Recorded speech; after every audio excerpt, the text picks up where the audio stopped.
where we'll be looking at the Inspire Me Conference 2024. You definitely want to stay tuned to Good Morning Kenya to get into that conversation later on. For now, Mike, good morning. Good morning and welcome back. And to add to what has been said about yesterday, it was very encouraging to see young people voice their concerns on matters that concern the nation. The fact that they came out, voiced their concerns, well, it started online and they made good their word to come out and voice their concern. That was encouraging, meaning that the country, you know, is headed in the right direction because it's giving people a chance to say what they think is right and does not fit within, so to speak, their purview. But of course, that was yesterday. And today, this morning, we are going to talk about matters KPLC. Update token mita yako. That is what we are going to talk about in studio today. So you want to tune into that conversation later on. Ray, good morning. Good morning to you.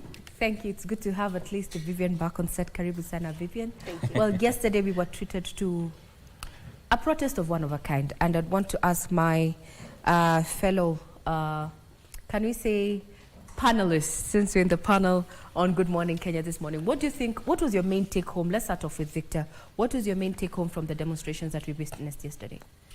My take home was the way the whole thing panned out. Much as we've never lacked tear gas in any demonstration in the city, but I want to give it the new crop of generation that came out to demonstrate are exercising their democratic right given by the Constitution.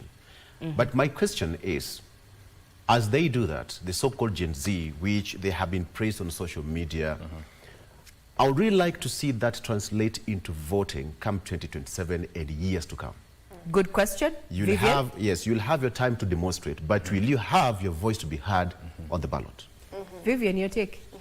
My take home, of course, was the fact that we didn't see them looting. It was so peaceful. Like, they took to the streets and they were peaceful with their demonstration. And then, of course, the fact that now we are seeing the younger generation being involved with matters, the country, with whatever is going on in the country. You know, most of the times we find the younger people saying that they're not really involved with politics. But this time round, we are seeing them on the ground and just being in the know of what is happening and want to be counted with what is happening in the country. So that would be my take home. Mike? My take home is that in 2027, the politicians will be dealing with a very different kind of a voter. This is somebody who knows what he or she wants. So they will have to know how to deal with this kind of a voter. That was my take home yesterday. Indeed, and because of that, we start off at that point. The demonstration on Tuesday against the finance bill was characterized by young people who mobilized themselves using social media in a clear shift.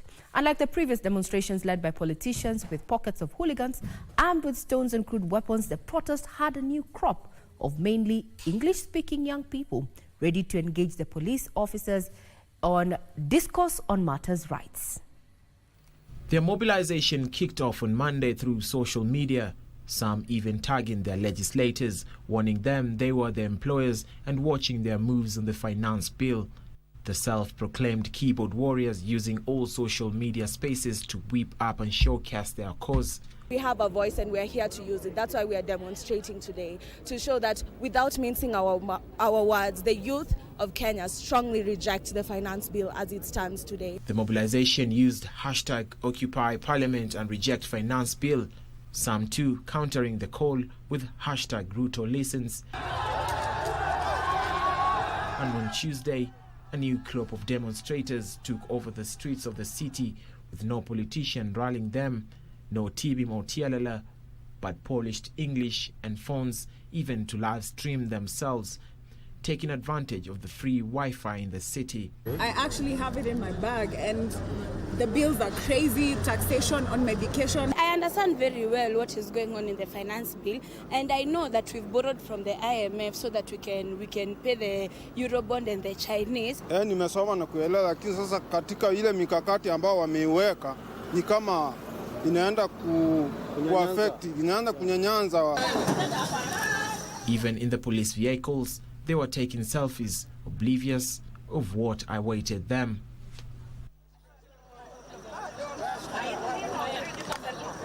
With majority of the demonstrators being young people, they say they will not rest until the finance bill, which they term as impunitive and ridiculous, is either revised or put down.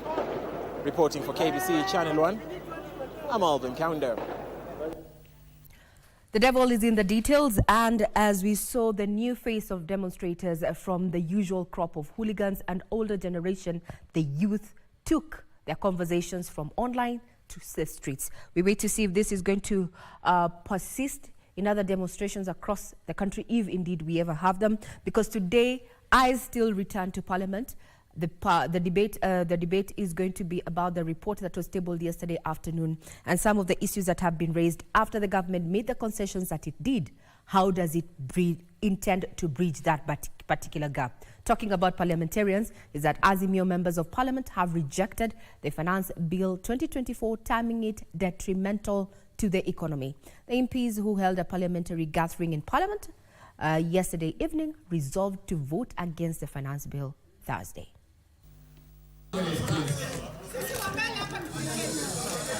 We also demand the outright dropping of the proposal by the Transport Cabinet Secretary to increase fuel levy by Kenya shillings 9 per litre.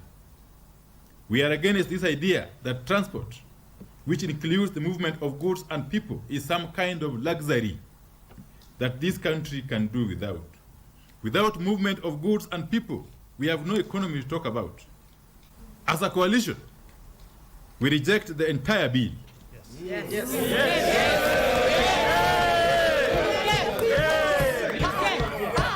Yes. And demand its total withdrawal. Power. Vitu wameweka vitu nyingi wameficha huko ndani. Halafu wanatudanganya ati sasa wametoa zile watu walikuwa wanapigania kelele. Tafadhali hatujakubali na tutakataa na mpaka watafanya kile Wakenya wanataka. We resist, we refuse, and whatever they say from today onwards is null and void. Let them just make noise.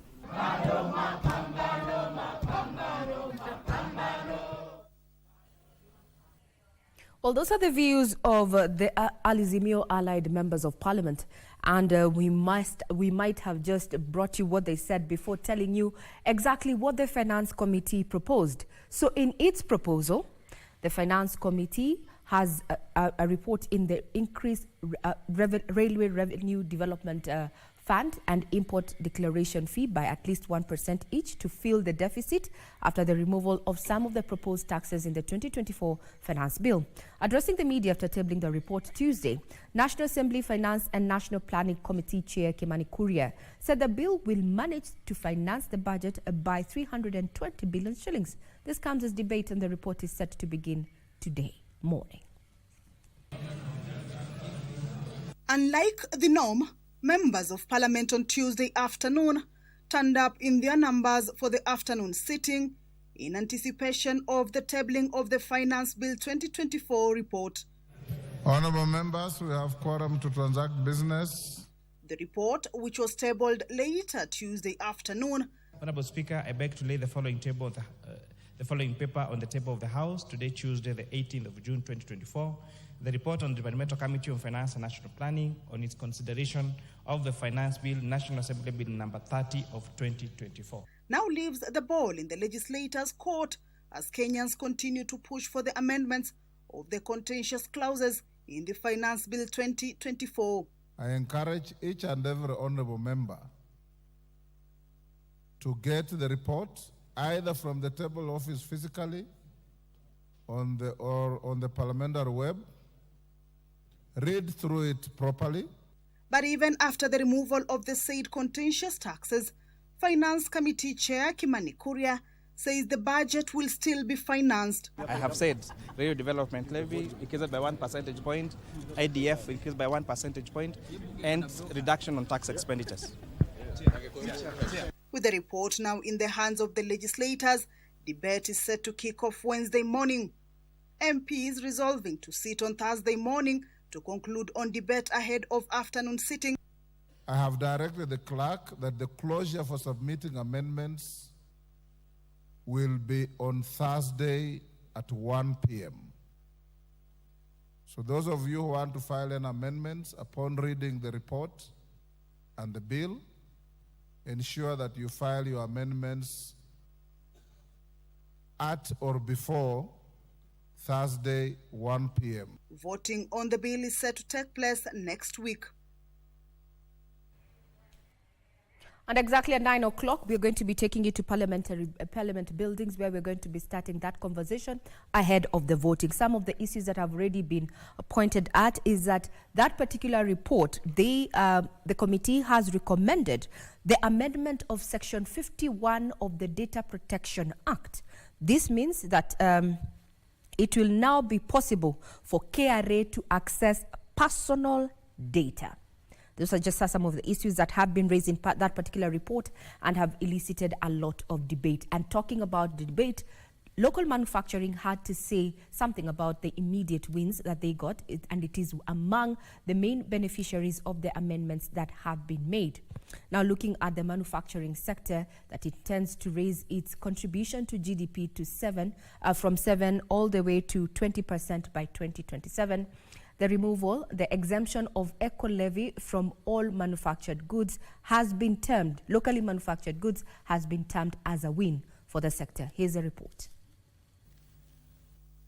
The Kenya Association of Manufacturers, in its submissions to the National Planning and Finance Committee and the Finance Bill 2024, argued that the eco-levy was a duplicate of existing levy mandated under extended producer responsibility schemes that would likely reverse Kenya's initiatives to create a circular economy.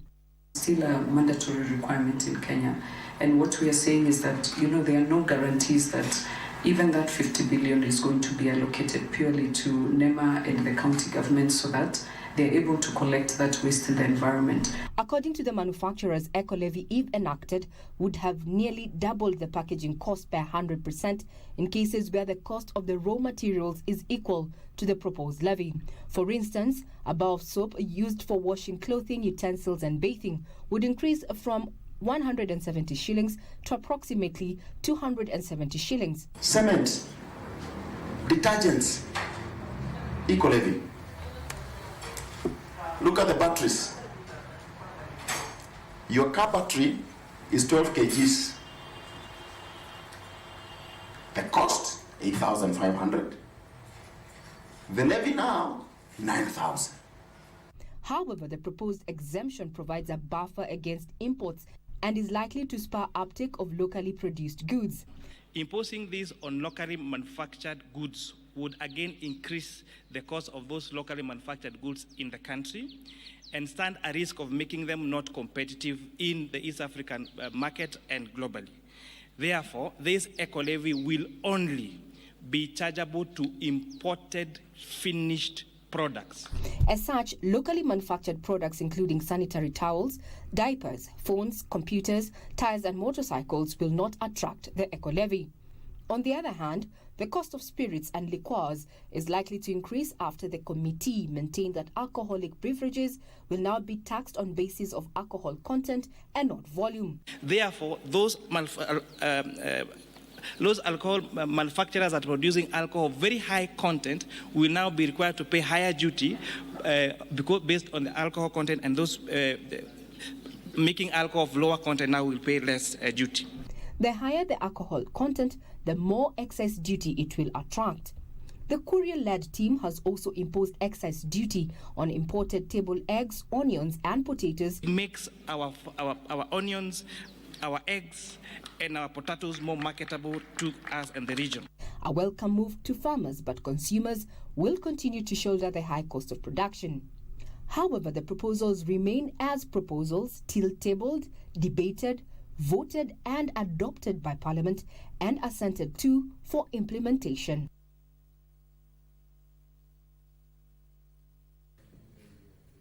And that particular process to debate and eventually vote on the proposed amendments to the draft Finance Bill of 2024 begin today at Parliament House at 9 a.m.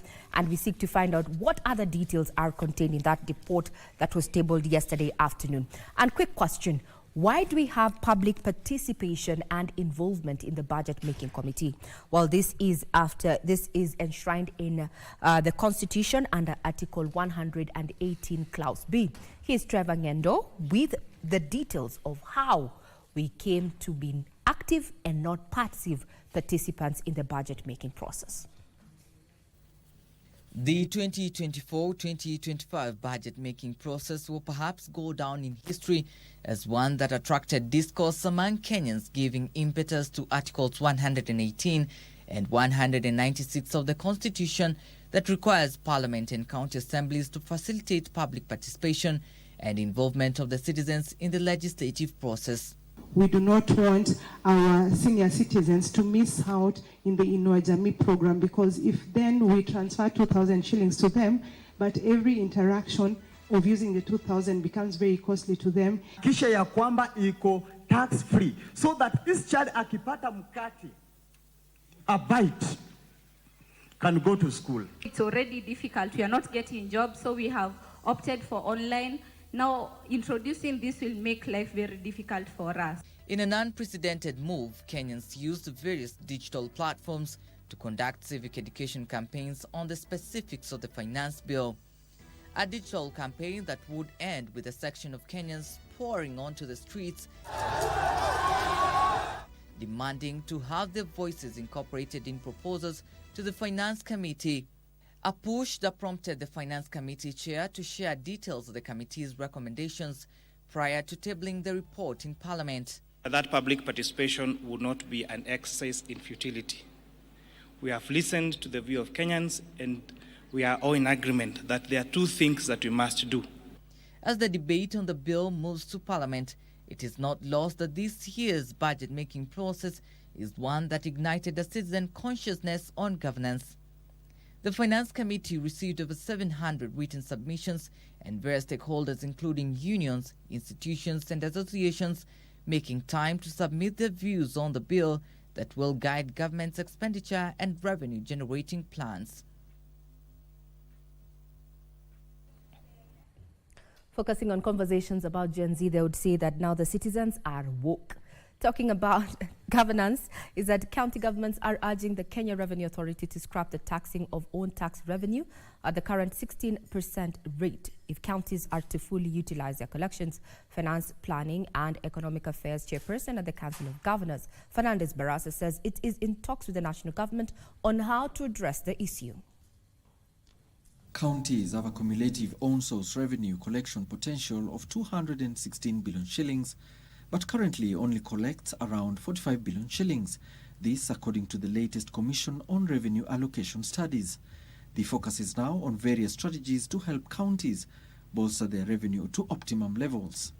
When counties are able to collect their own source revenue, which supports the budget, then at the end of the year, they will not be having that animal we call pending bills.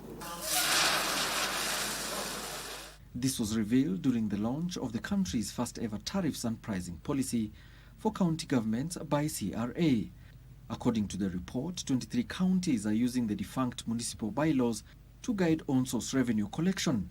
There has been widespread complaints, as it has just been alluded, from traders, exporters and companies about high and unjustified charges, as well as the multiplicity of fees and charges across the country, and action was prompted by that. All the 47 counties can now enact specific revenue streams laws to facilitate all source revenue. It will also help us, of course, to bridge the gap that we've been having. When you do these calculations, there's a need for government to also pay contribution in lieu of rates. These were last paid prior to devolution. However, the government would also like to see accelerated adoption of policies that will see growth of local businesses and general trade. I want to assure that the concerns that have been raised by the governors, these are issues that we can be able to look into for the benefit of each and every county. I encourage county governments to expedite their adoption of the model swiftly and proceed to domesticate it to comply with Section 120 of the County Governments Act. The new tariffs and pricing policy is meant to eliminate duplicity, multiplicity, undervaluation and overvaluation of county services, including the increase in transparency in revenue collection.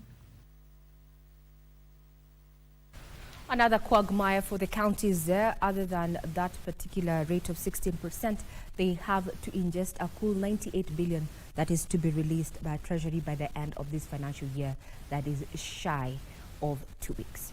To sports. The Athletics Kenya National Trials for the World Under-20 Championship will be held at the Nyayo National Stadium from the 26th to the 28th of this month.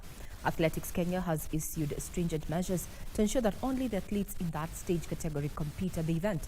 The top 2 athletes in this category will make Team Kenya that will fly the country's flag at the World Under-20 Championship to be held in Lima, Peru from the 27th to the 31st of August this year.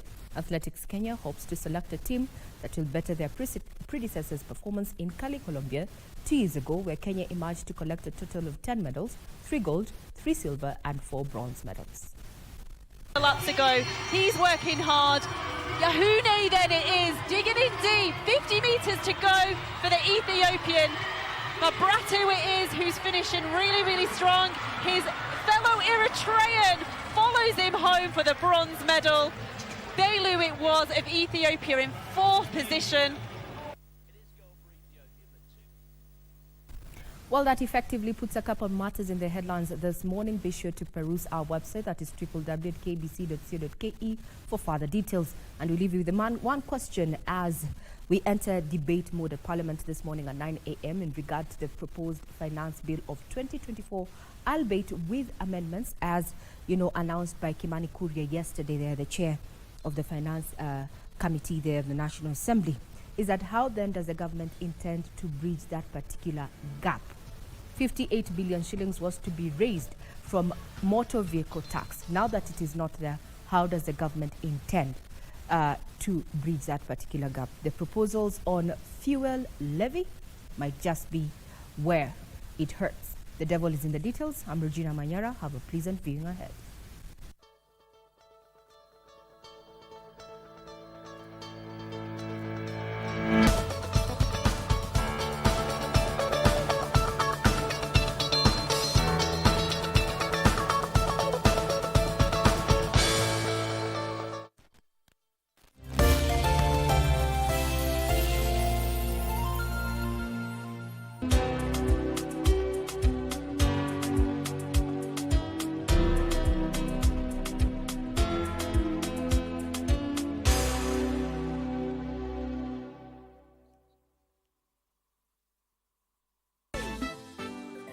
Aggie, I must say today you are proven me wrong. I would have thought you were sad, but today, hey, is that supposed to be an insult?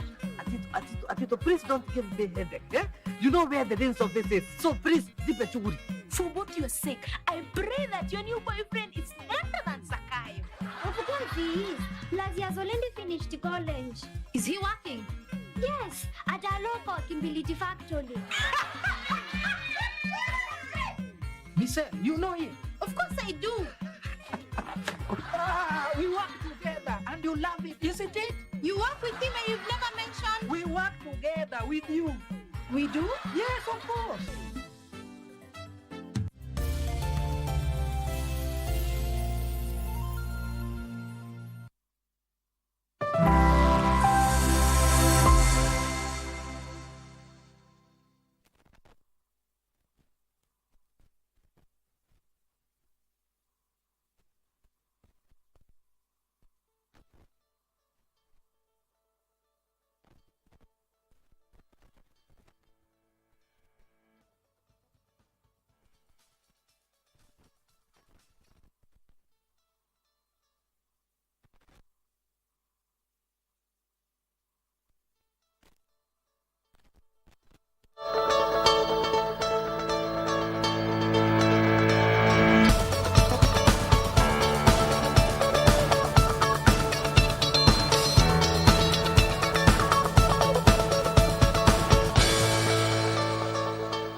back to the program. It's exactly a minute past 7 a.m. Welcome to the program. Now we are going to take a quick look at what you have on the front page of our local dailies. But today I'm joined in studio by the Lugari Member of Parliament representing the great people of Lugari constituency, Honorable Nabi Nabwera. Mheshimiwa, welcome to the program.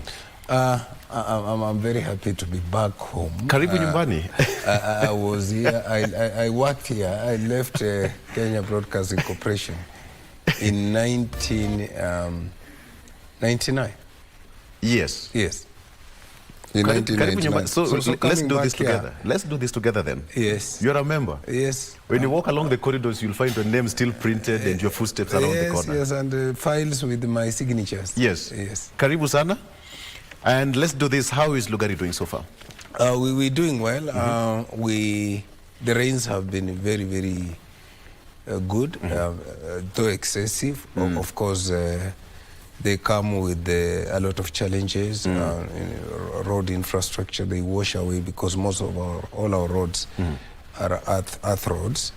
Then there's infrastructure in schools, which has also been affected. But the good side of it is that we're expecting really bamba harvest. Yes. That's some good signs for the people of Lugari. Yes. Don't forget us in your kingdom. On the front page of the Standard newspaper, let's start with what we have on the front page of the Standard newspaper. Ruto beats retreat amid tax protest. Ruto beats retreat amid tax protests. That is after 6 hours of intense talks with the Kenya Kwanza MPs. President William Ruto pushed to a corner by rejection of the unpopular finance bill, and chaotic protest was forced to withdraw 18 punitive tax proposals, but immediately introduced the new ones while enhancing others. That is a story on the front page of the Standard newspaper. Perhaps you can just raise the paper. You can see that. Amongst some of them is a 16% VAT. That was a proposal on bread. There is this issue of the transportation of sugarcane, which has also been removed. We also have the VAT on financial services. That is as far as the foreign exchange transactions, which was also removed, etc. And there will be no increase in mobile money transfer fees. That is also something to smile about. Again, the levies on housing, fund and social health insurance to become income tax deductible. That is what is here, and the eco levy to be levied on imported finished products only, and then there will be no levy on locally manufactured sanitary towels, diapers, phones, computers, tires and motorcycles. And lastly, there will be no 2.5% tax on motor vehicle, which has also been removed, and farmers exempted, Mheshimiwa, from electronic enforcing through invoicing through KRS eTIMS platform. But the most important one, now that you come from the sugar belt, is now the transportation of sugar.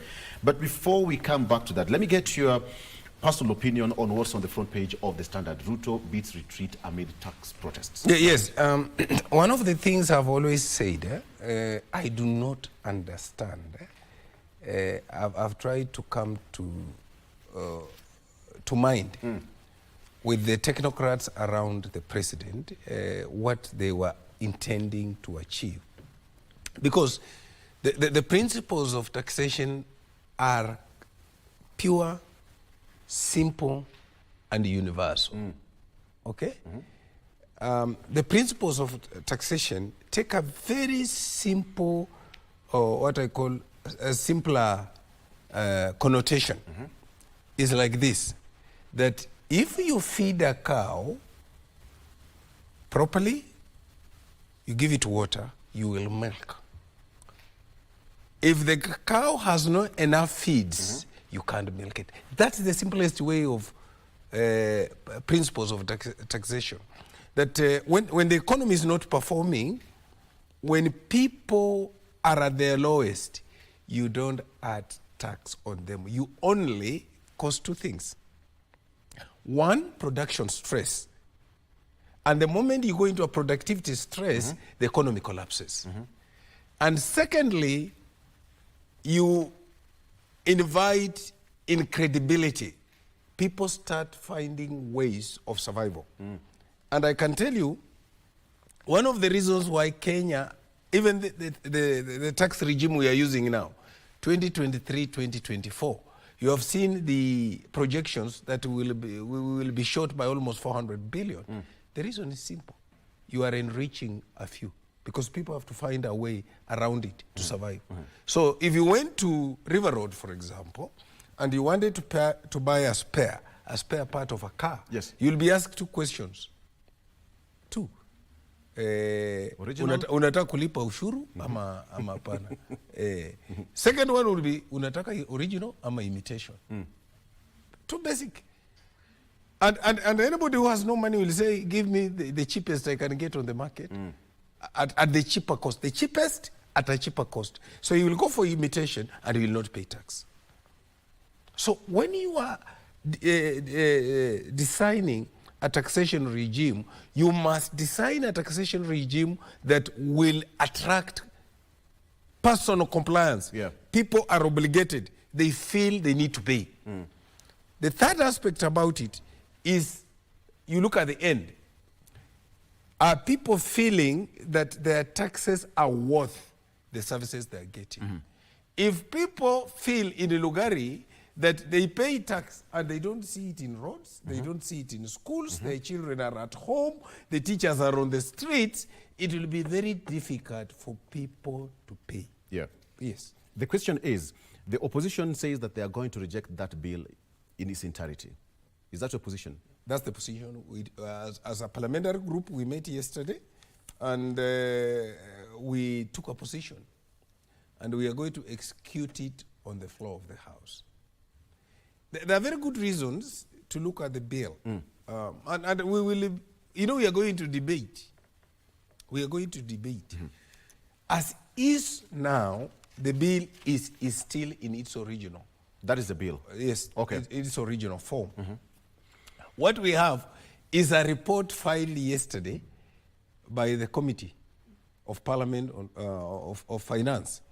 Now, that committee's report, we are going to interrogate it. You know what was said yesterday by the chairman, Kuria at State House, to me still political. It is still a political statement until changes are made on the floor of the House. What do you find intriguing in that report? This report has so many things, my friend, that are wrong.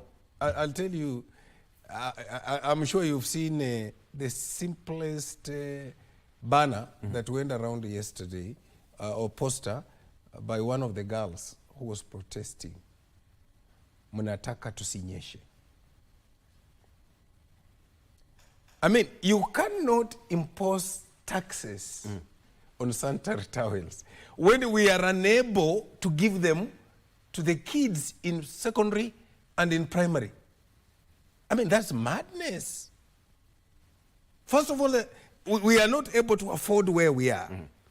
Children are staying at home because they don't have sanitary towels. And then you want even those who scrape through, you want to add more taxes on it. That's number one. Number two, do you know that in this country, people in industrial area, this morning, their lunchtime, and in the evening, they survive on bread. That's a meal for them. I was wondering how you are going to handle. First of all, you have not increased money for capitation for schools. Kids in school must have bread. So I was wondering how these teachers were going to survive.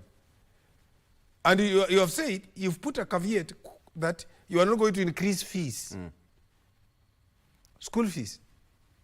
So in other words, from the word go, you are saying the kids in school should go on strike because the teachers will not provide bread. So that's why I'm telling you, the thinking behind the whole issue of 2024-2025 finance bill was faulty, theoretical, and unacceptable. What would be your option as the opposition?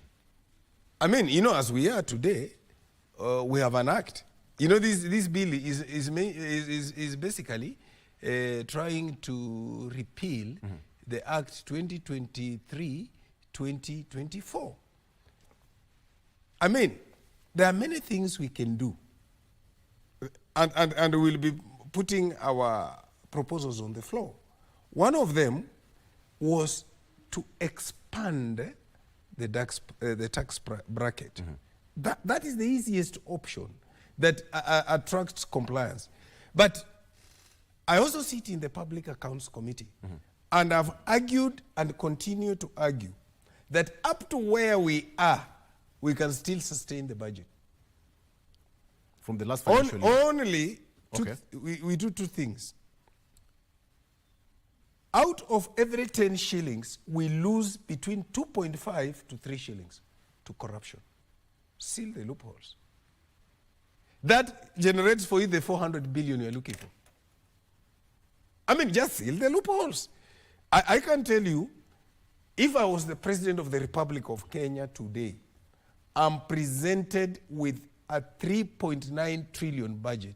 I cut it by 30% and say, we must achieve the same objectives with the money.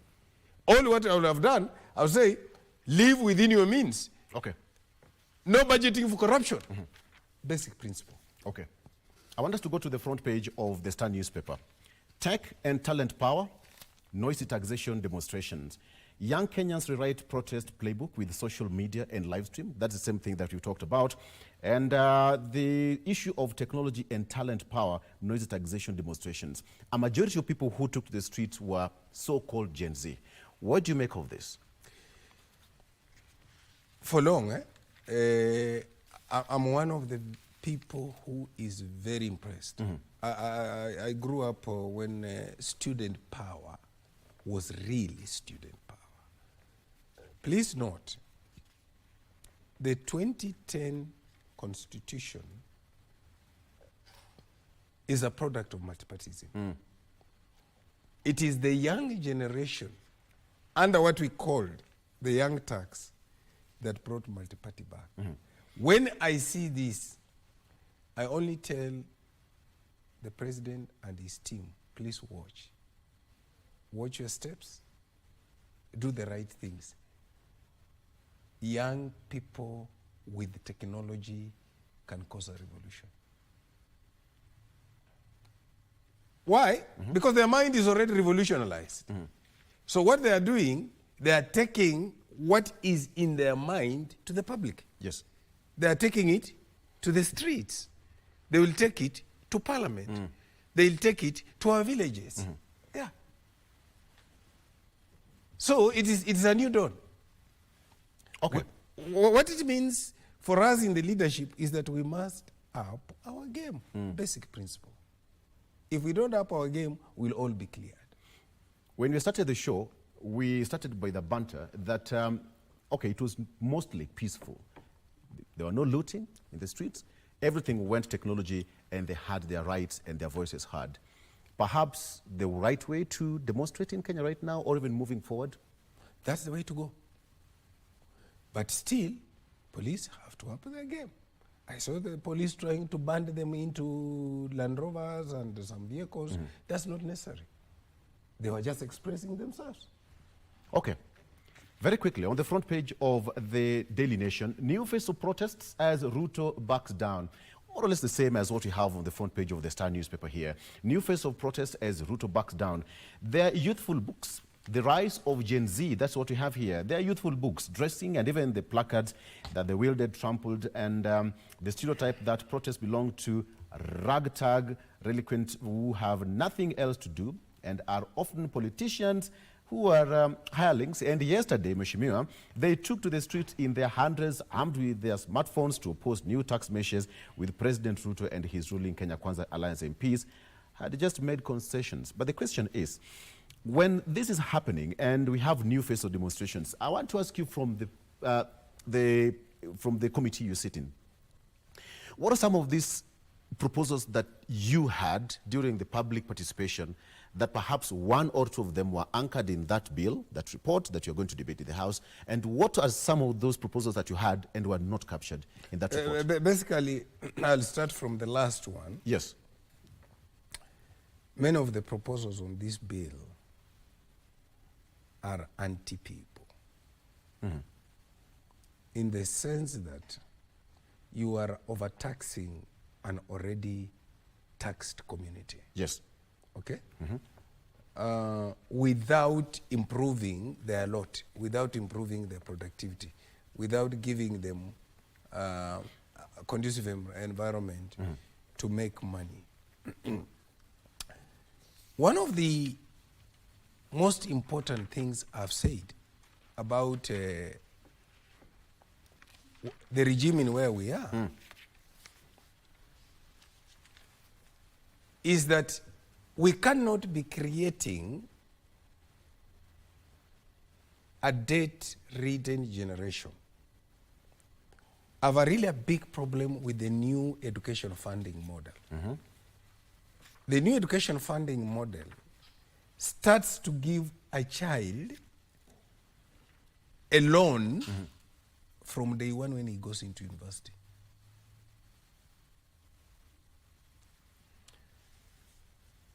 You are going to create a group of people with no employment, right? But accumulating debt. Yes. Now, when these people get into employment, they spend all their money on paying debt. What that means, therefore, Victor, is this: that there will be no saving, so you will continue again depending on foreign debt to run the country. Yes. For you to run a country effectively, ensure you have enough saving. You mobilize the saving for development. You mobilize the pension schemes for development. Yes. But if there is no saving, there will be no money for pension. Because what happens, like you are an employee of KBC, if you have enough saving, other than what the company puts in, you put in an extra money because you have extra money to put into a pension scheme.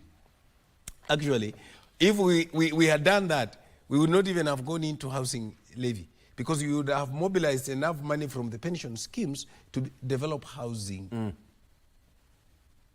affordable housing.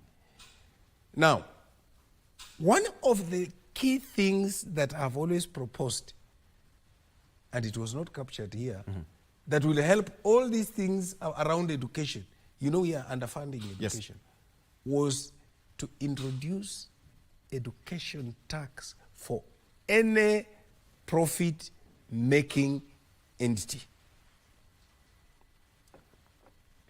Safaricom, for example, they are depending on labor which has been, produced by the country, right? They are making billions of profit. They need to be paying education tax, which should go back into developing education, infrastructure, into capitation. Look at Equity. Look at KCB. They are making money, I call it immoral profit. When all of us are crying, they are making 18, 20, 30 billion. That is the money from Kenyans. Kenyans must fund the educational system from the monies they make. Okay. Allow me to ask this question. You had your PG yesterday, Mheshimiwa. We did. And as an opposition, you are demanding of a total overhaul of the entire bill. It's true. And you have a deadline. How are you going to maneuver about this? Is it possible? Are you planning to cripple the entire economy now? Because if you're demanding for an overhaul of the entire bill, then it means that you're going to revert back to the 2024 financial year. I've again told you today, without this bill, are we not running the country? You know, there is a misnomer that if this bill fails, the country collapses. No! Is that what you continue running on the 2020 is so an act that is of a position. That is the position of the opposition now. Just read this. If you read this bill, an act of parliament to amend the law relating to various taxes and duties and for matters incidental thereto. And you have a deadline. So you are not creating a new law, you are just amending an existing law. So that is your position. We will be giving options. We also have proposals. Options. Yeah. We are a responsible, very responsible. You have a deadline until 1 p.m. tomorrow. to make the amendments? You know, we have been looking at this thing from the day it was put to the House. Yes. And we have seasoned, and we have seasoned technicians. What are the recommendations? Which ones? For the amendments in that bill? Many. We have recommendations even on billet. We want it reduced. We have on Kinga. We have recommendations on all the proposals that have been provided. Yes. So as opposition, your suggestion is we stick with the last financial year report. And budget. improve where we can. The government has to run. It will run. Where is it going to get the money? Because Up if you to- have the new... Let me tell you, up to where we are, yes, with the changes made yesterday, up to where we are, with the changes made yesterday, we're still running the economy. True? All right. All what we are saying, can we live within our means? You know, Kibaki taught us a very simple thing. Kibaki taught us that please go to the fundi, buy a dress which you can afford. Yeah, that is the same thing the president talked about. No. We live within our means. This is not living within our means. Living within your means means even these lofty projects. Let me give you a simple one. If this thing goes the way it's working, it means we have to reorganize even our budget again, which is possible, right? Have you asked yourself, we build the deputy president's residence with 400 million. You have budgeted for 600 million to renovate. What nonsense is that? You build a house with 400 million. You want to renovate it with 600 million. What madness is that? That's sheer madness. I mean, we have, all we are saying today, from today, on the floor of the House, we are going to present proposals on how to better this. By the way, let nobody think that the opposition wants to collapse government. This is a very responsible position. Kenya is for all of us. It is not for Kenya Kwanza, it is not for Azimio.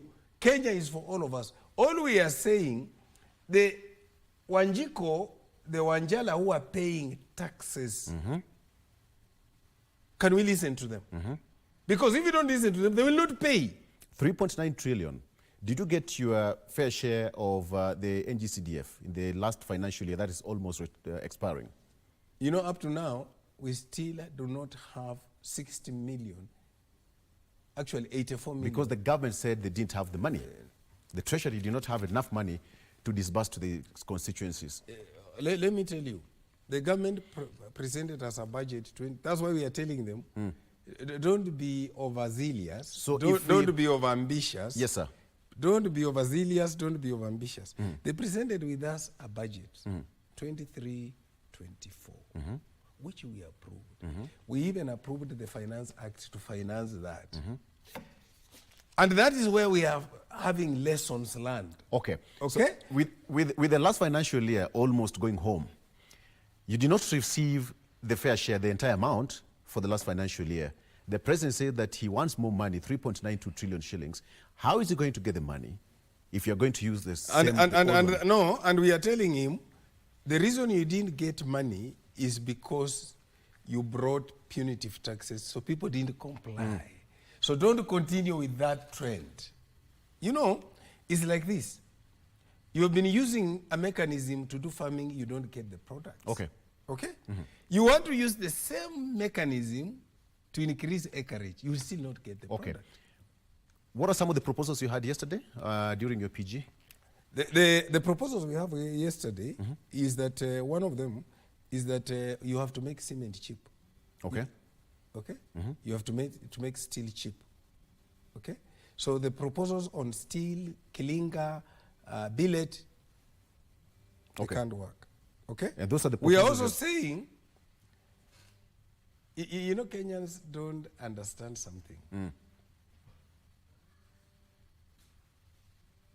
As much as there was a political glare that we have removed this, The increase of 9 shillings on fuel kills all those things they have done. Very well. Because I'm running out of time. It kills all those withdrawals they have done. Because if you increase fuel levy by 9, please, my brother, your electricity goes up. You like it or not? In 10 seconds, because of time, what should you expect in the floor of the House today and tomorrow? An active, robust debate. I can tell you, I know where, on this one, for this year, please, Victor, don't think it will be them versus us. If you are imagining that there will be Kenya Kwanza versus Azimio, you are misled. Okay. The Kenya Kwanza MPs are in sync with what the public want. So we are going to have a robust debate. Are you sure about that? I'm very sure. Are you sure about that? I'm very sure. Even for them, for the president to have climbed down, you don't know. It's like you're telling him to close the floor. Mheshimiwa, thank you so much for your We are time. going to have a very robust debate. We are watching. And we are saying, I'm asking every Kenyan, including my people, please, every Kenyan, continue sending those messages you did to MPs. You also received, yes, you also received messages? Many. Even when I'm here, they are telling me we are watching you. They are watching you? Yes. 2027 is here. Mheshimiwa, thank you so much for your time. Thank you so much. That is MP, Lugari constituency. We just took a quick look at what we have. The debate is raging on the floor of the House today, and the voting is tomorrow, if I got it right. The voting on the bill is tomorrow. Tomorrow evening. Tomorrow in the year, all right. So we'll be keeping that eye here to take a look at what will be happening. Whether we are going to use the same 2023-2024 financial, the budget, or we are going to go into the new one. We'll be taking a look at that. Let's take a break and we come back. By the way, have you updated your token? Mike Migu is going to ask that question even further. Stay with us. I'm Victor Lo. Good morning.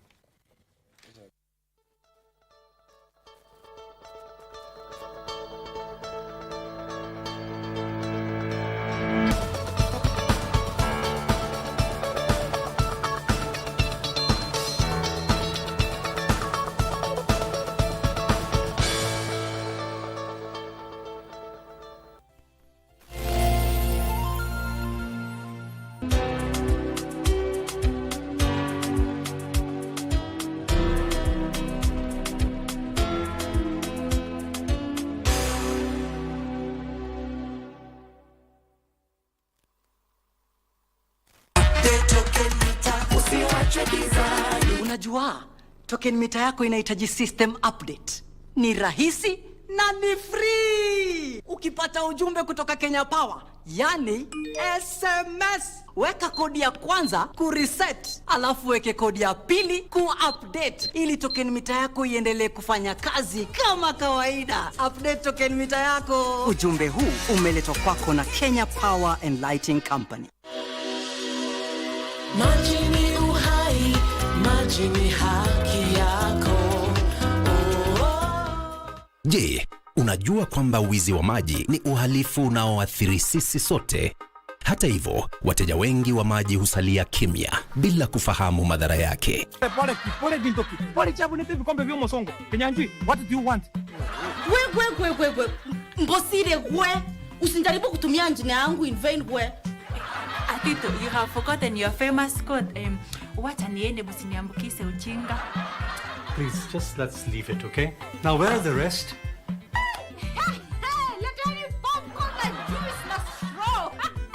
Wasreb, tunaadhimisha miaka 20 ya udhibiti wa huduma za maji.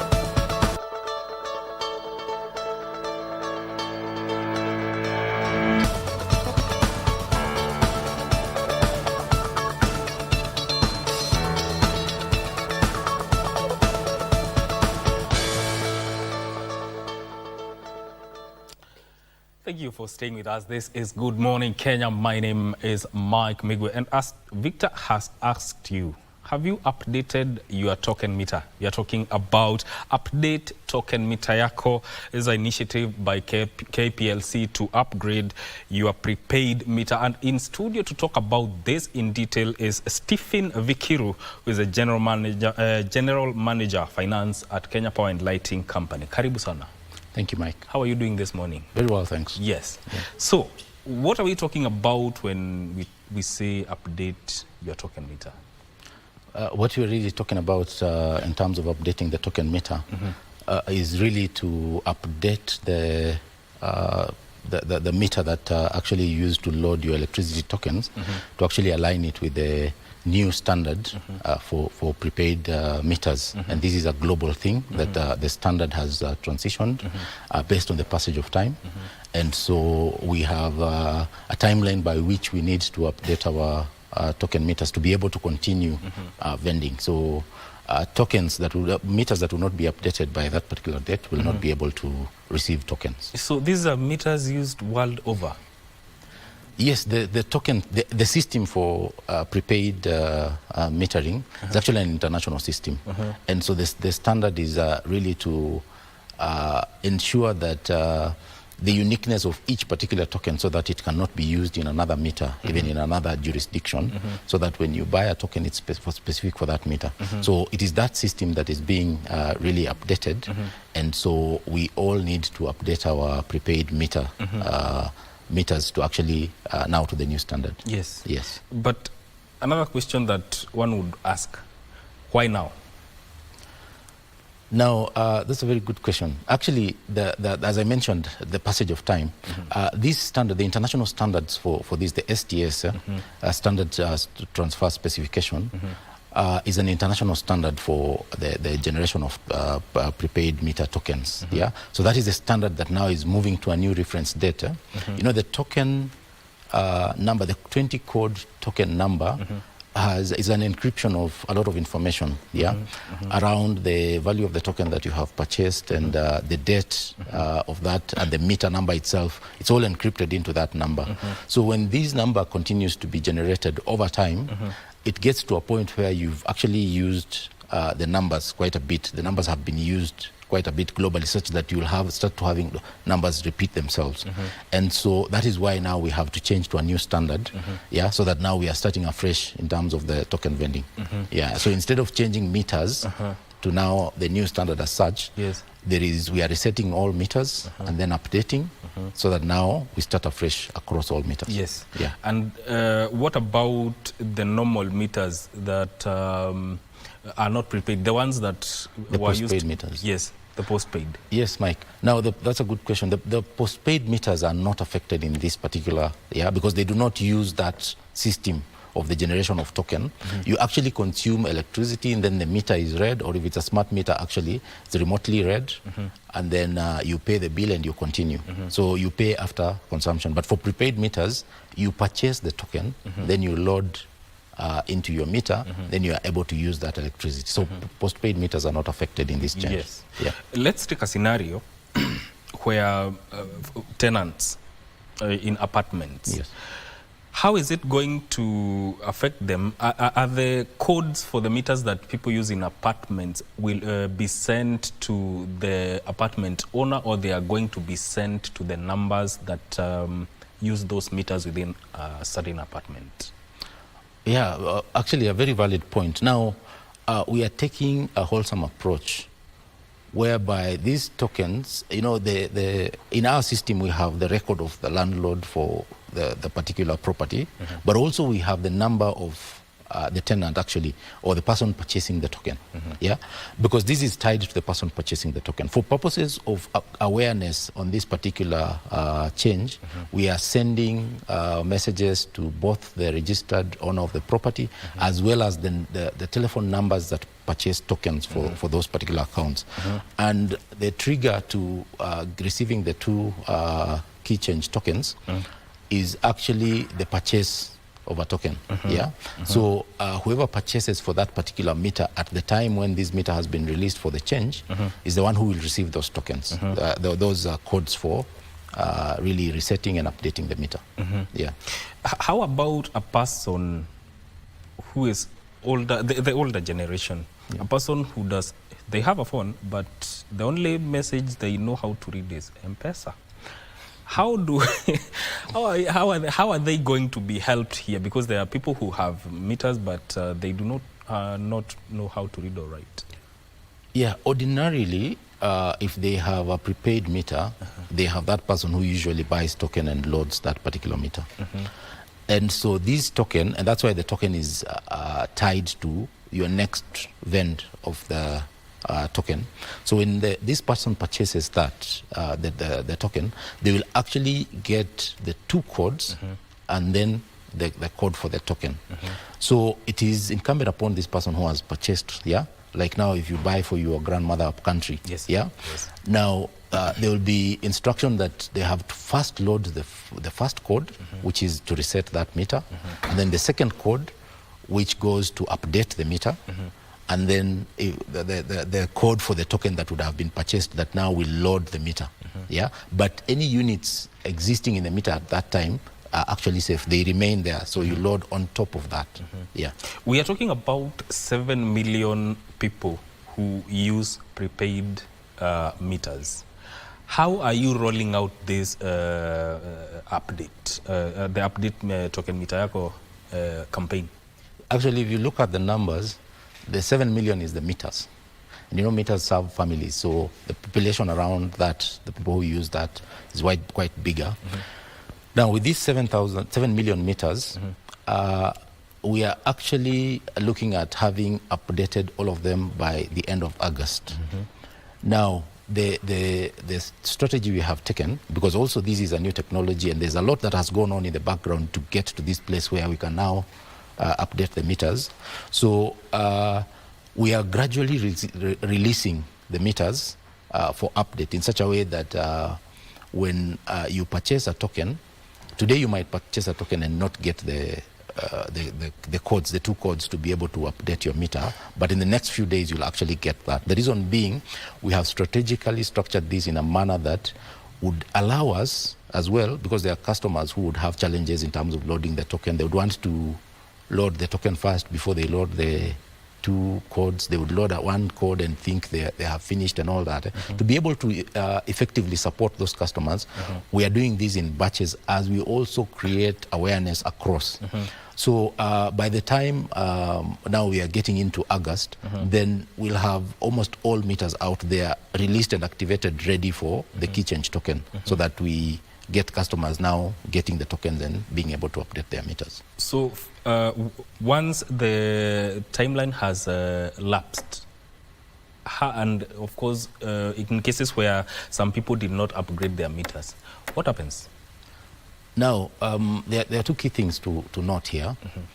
When the timeline lapses, any tokens you would have that you had already purchased under the current standard will not be, the meter will not be able to accept that. So it is very important for our viewers and our customers out there to ensure that they load all tokens that they have purchased. You know, for purposes of managing your electricity consumption, in some households or some users, they purchase several tokens so that when they are leaving and maybe traveling and all that, they leave a few and they keep the rest.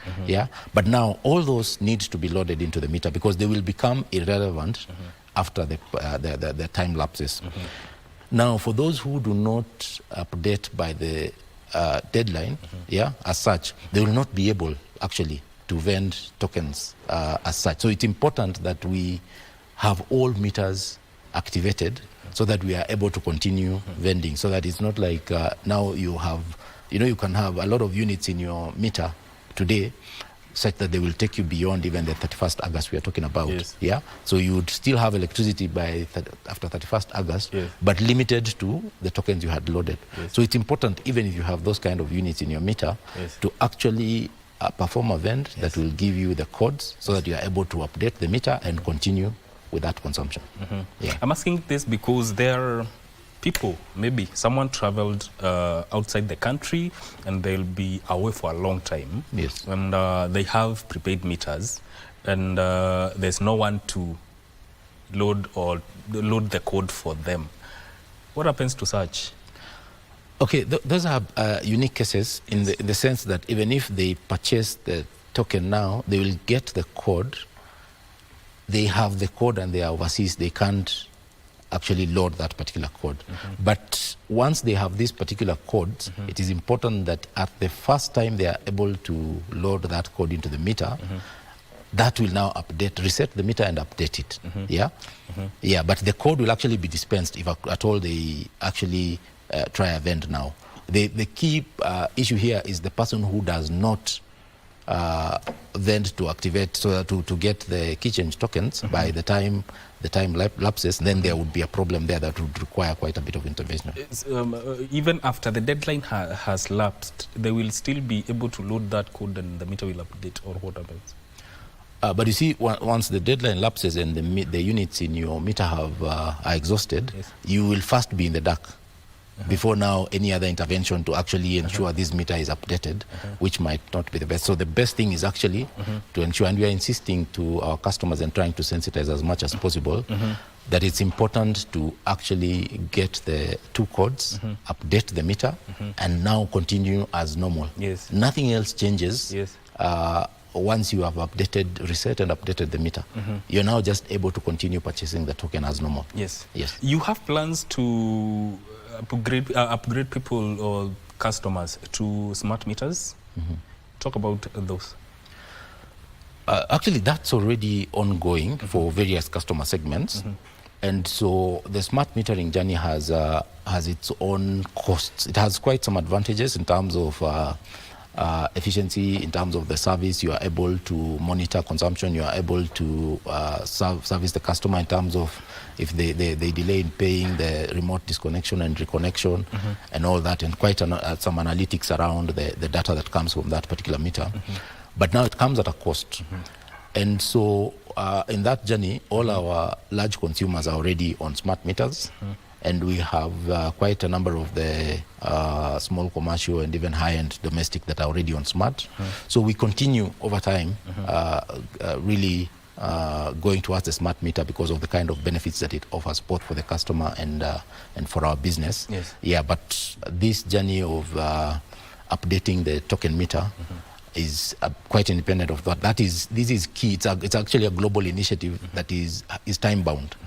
So that for us to continue, or for our customers to continue enjoying electricity, they have actually to update this. Yeah, in time, the issue of the smart meter will actually come, but the key thing here is just to update the token meter. For clarity purposes, let's go back a little. Yes. We want to upgrade this meter. It means I have to use my tokens kabla nifanye hii update zishe. No. Mike, the issue here is loading the tokens into the meter. Yes. Yeah? Yes. The risk is that if you don't load the tokens into the meter, you go ahead and reset and update the meter. Yes. This meter will not be able to recognize the old standard token. Yeah. Yeah? So you'll actually lose out on those particular units. Yeah? Yes. And so the important thing here is to first load all tokens you have purchased under the current standard. Yeah? Then when you now purchase the key change tokens, when now you purchase the token that now brings the two codes, what we are calling the key change tokens, when you go through the process of resetting, updating, and then loading the token, you will be safe because the previously purchased tokens are already in the meter. Yes. Because the meter will change to a new standard, it will not recognize the old standard token. Oh, okay. Yes. How will I know that my meter is now updated? Now, in the process of updating that meter, the 20 code, the two 20 code, 20 digit codes, when you input the first one, which is reset, depending on the type of the meter, it either says successful or it says reset. Yeah? Then you put the next code. Yeah? It again either says updated or successful. Yeah? Depending on the type of the meter. Yeah? Once it does those two steps, yeah, you're now able to load the new standard code tokens, which you would have received on your last vend that comes with the two codes. Yeah. Let's digress a little bit. Yes. Sometimes you see people tapping, or there are shared meters, but there are instances where you suspect someone is tapping on your tokens. How do you identify that, and how do you deal with it? Okay, the tapping of tokens is not possible as such. What is possible and could happen is the tapping of electricity from your meter.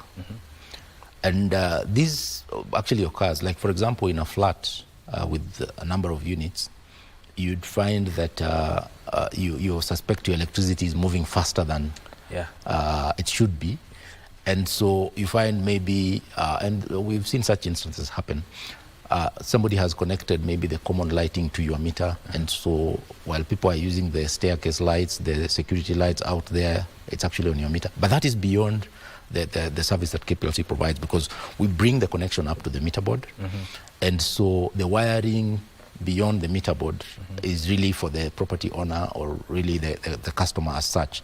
So usually in such cases, somebody would have brought the electrician and they try to bypass by taking but there are basic checks that one can do by switching off all appliances, switching off the mains in your house, and see if the meter will continue moving. Or you are told the neighbor now, when you switch off, the neighbor also doesn't have power, and then there could be some connection there. But that's really beyond what KPLC can actually. Yes.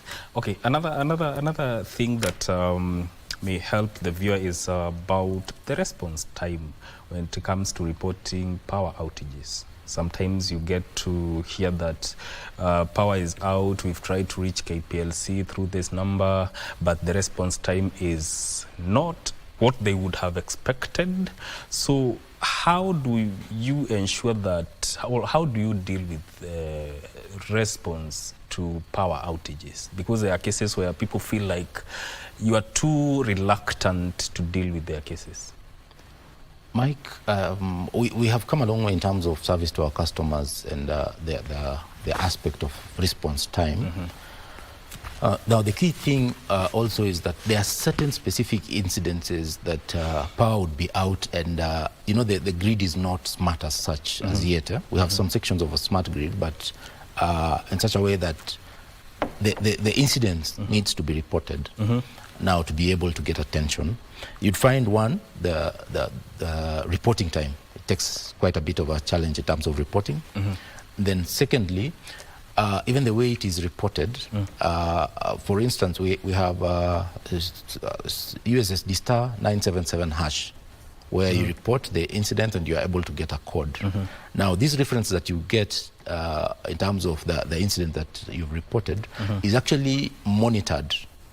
In the sense that it's assigned to a particular team to address that issue, and it's monitored the time the team takes to actually address that. But in quite a number of cases that it has taken a bit of time, either the report was just made and there's no reference as such, so maybe the channeling, the way the complaint or the incident was reported, it did not get the right channel where you have a reference that you can be able to follow as such. Secondly, even those that you're able to get a reference, there are isolated cases that may be associated to transformers that you'd find that maybe within that particular point in time, we have a huge demand for transformers that specific ratings that we might not have in our stores at that time. And so we try as much as possible to see if from the repaired transformers that we have, we can be able to put the customers back on supply. But sometimes there are challenges, especially like we've seen when we had the serious weather around the rains and the flooding. Quite a bit of our infrastructure was affected. We've tried to be as efficient as possible in terms of restoring that and the time that is taken to put customers back on supply. So I think it's something that we can actually improve on our side, as well as with the customer in terms of the channel they use to report. And so that we are able to follow up and give a clear update and information, so that even in terms of managing the expectation, the customer knows my issue is being handled, although the specific equipment that is required might not be available today, at least in the next 3 days or in the next whatever number of days, I will be back on supply. Yes. Yeah. But be on the safe side, you have to, the best way is to ensure you have a reference number.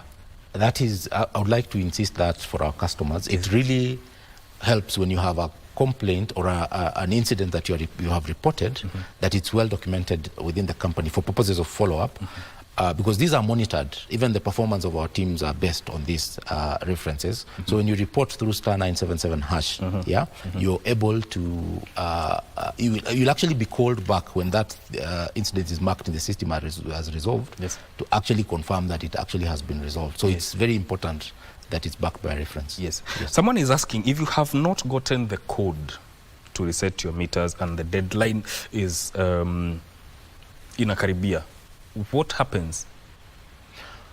We have visibility of all the 7 million meters plus. And even as I said, we are releasing in batches so that we manage this journey of updating the meters. We will be aware that this number of meters are yet to be updated.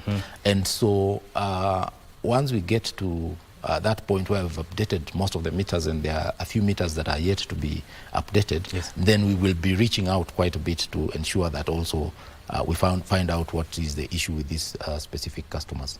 Yeah, but they should just be on the lookout when purchasing a token. When they receive the 2 codes along with the token, that is their time to update their meter. Okay. Yes. Will it affect the cost of electricity, this upgrade? Will it in any way affect the cost of electricity in terms of nimezoea kununua tokens za 1,000? Will it in any way affect the breakdown? Okay, absolutely not.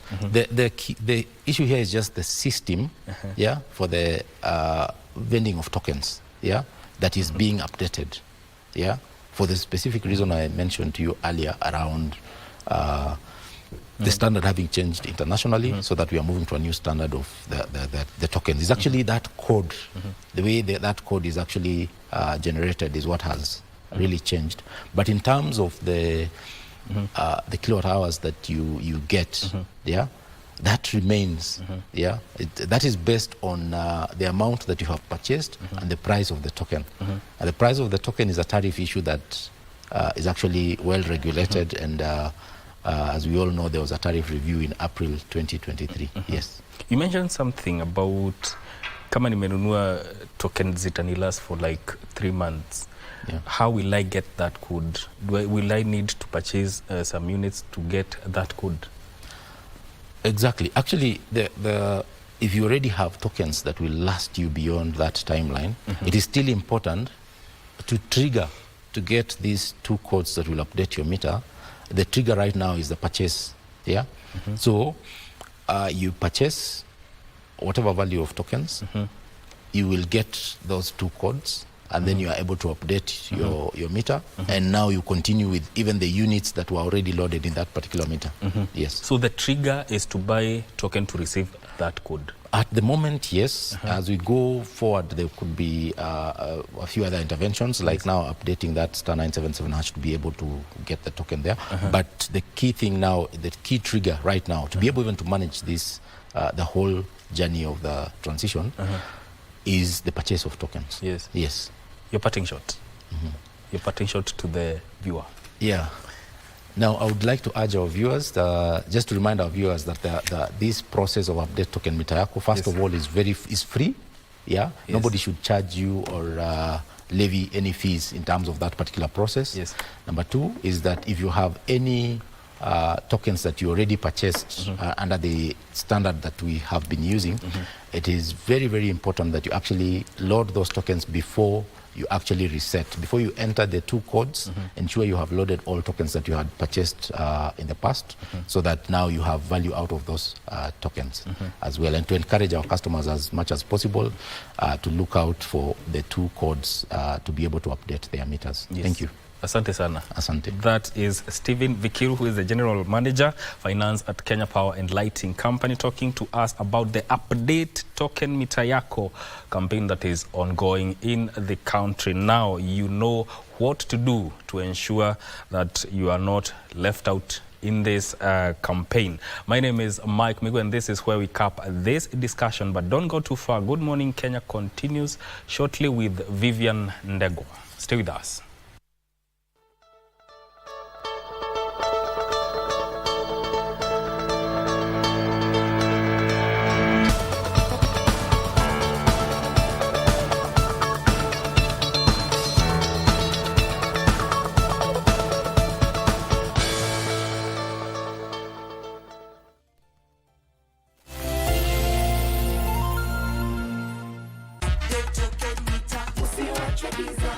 Unajua, token mita yako inahitaji system update. Ni rahisi na ni free. Ukipata ujumbe kutoka Kenya Power, yani SMS, weka kodi ya kwanza kureset, alafu weke kodi ya pili kuupdate.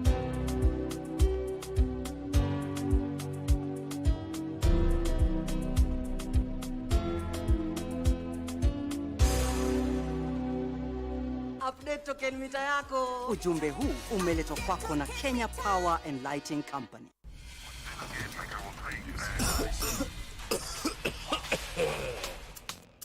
Kikohozi cha muda wowote, kutokwa na jasho kwa wingi usiku, uchungu kwenye kifua, afya kudhoofika, tafuta matibabu. He's loyal, but I believe he can be swayed. Nitajua vile nitadeal na yeye. Do you want to file a formal complaint? And say what? That he held my hand. Where is she? That sister of ours, Christabel.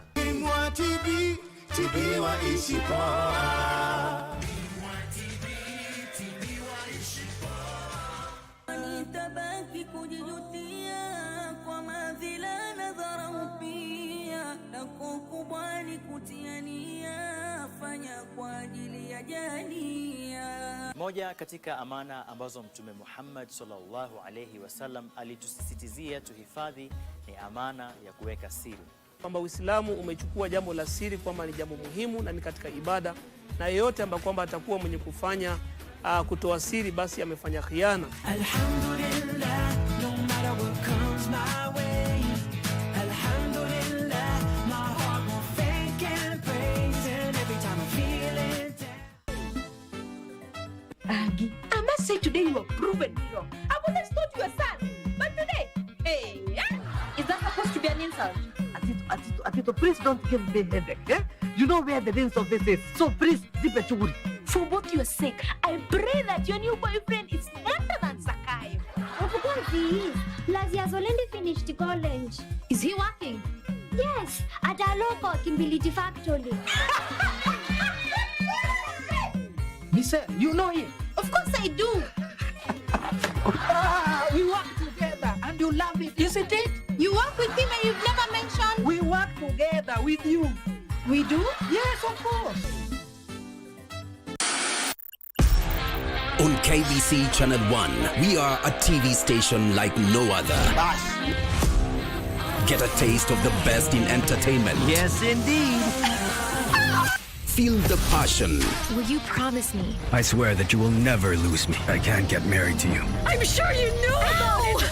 That's why you're making fun of me. Experience the drama. Get out. Who is the man in this one? And the laughter. Hii wigi umeratishwa. Sile wakati tulikuwa tunaapishwa tunapewa mheshimiwa.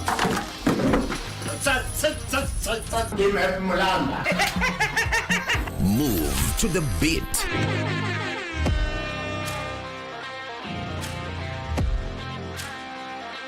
We are live from Broadcasting House. And get informed on the latest happenings. KBC Channel 1. Wow. Yeah! We are the full package. Oh, yes. And Kenya's watching. Thank you very much for joining us.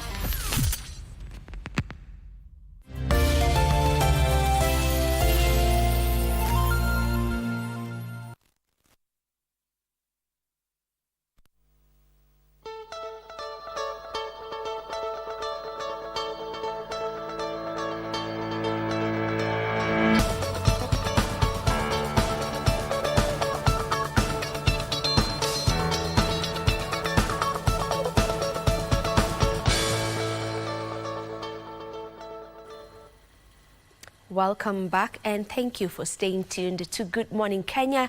This is now a different segment and it is Women at the Forefront. And I am joined by a lovely lady by the name Jacinta Mutonga, who is a love, feminine energy and relationship expert. And today we'll be looking at the topic of getting out of toxic cycles.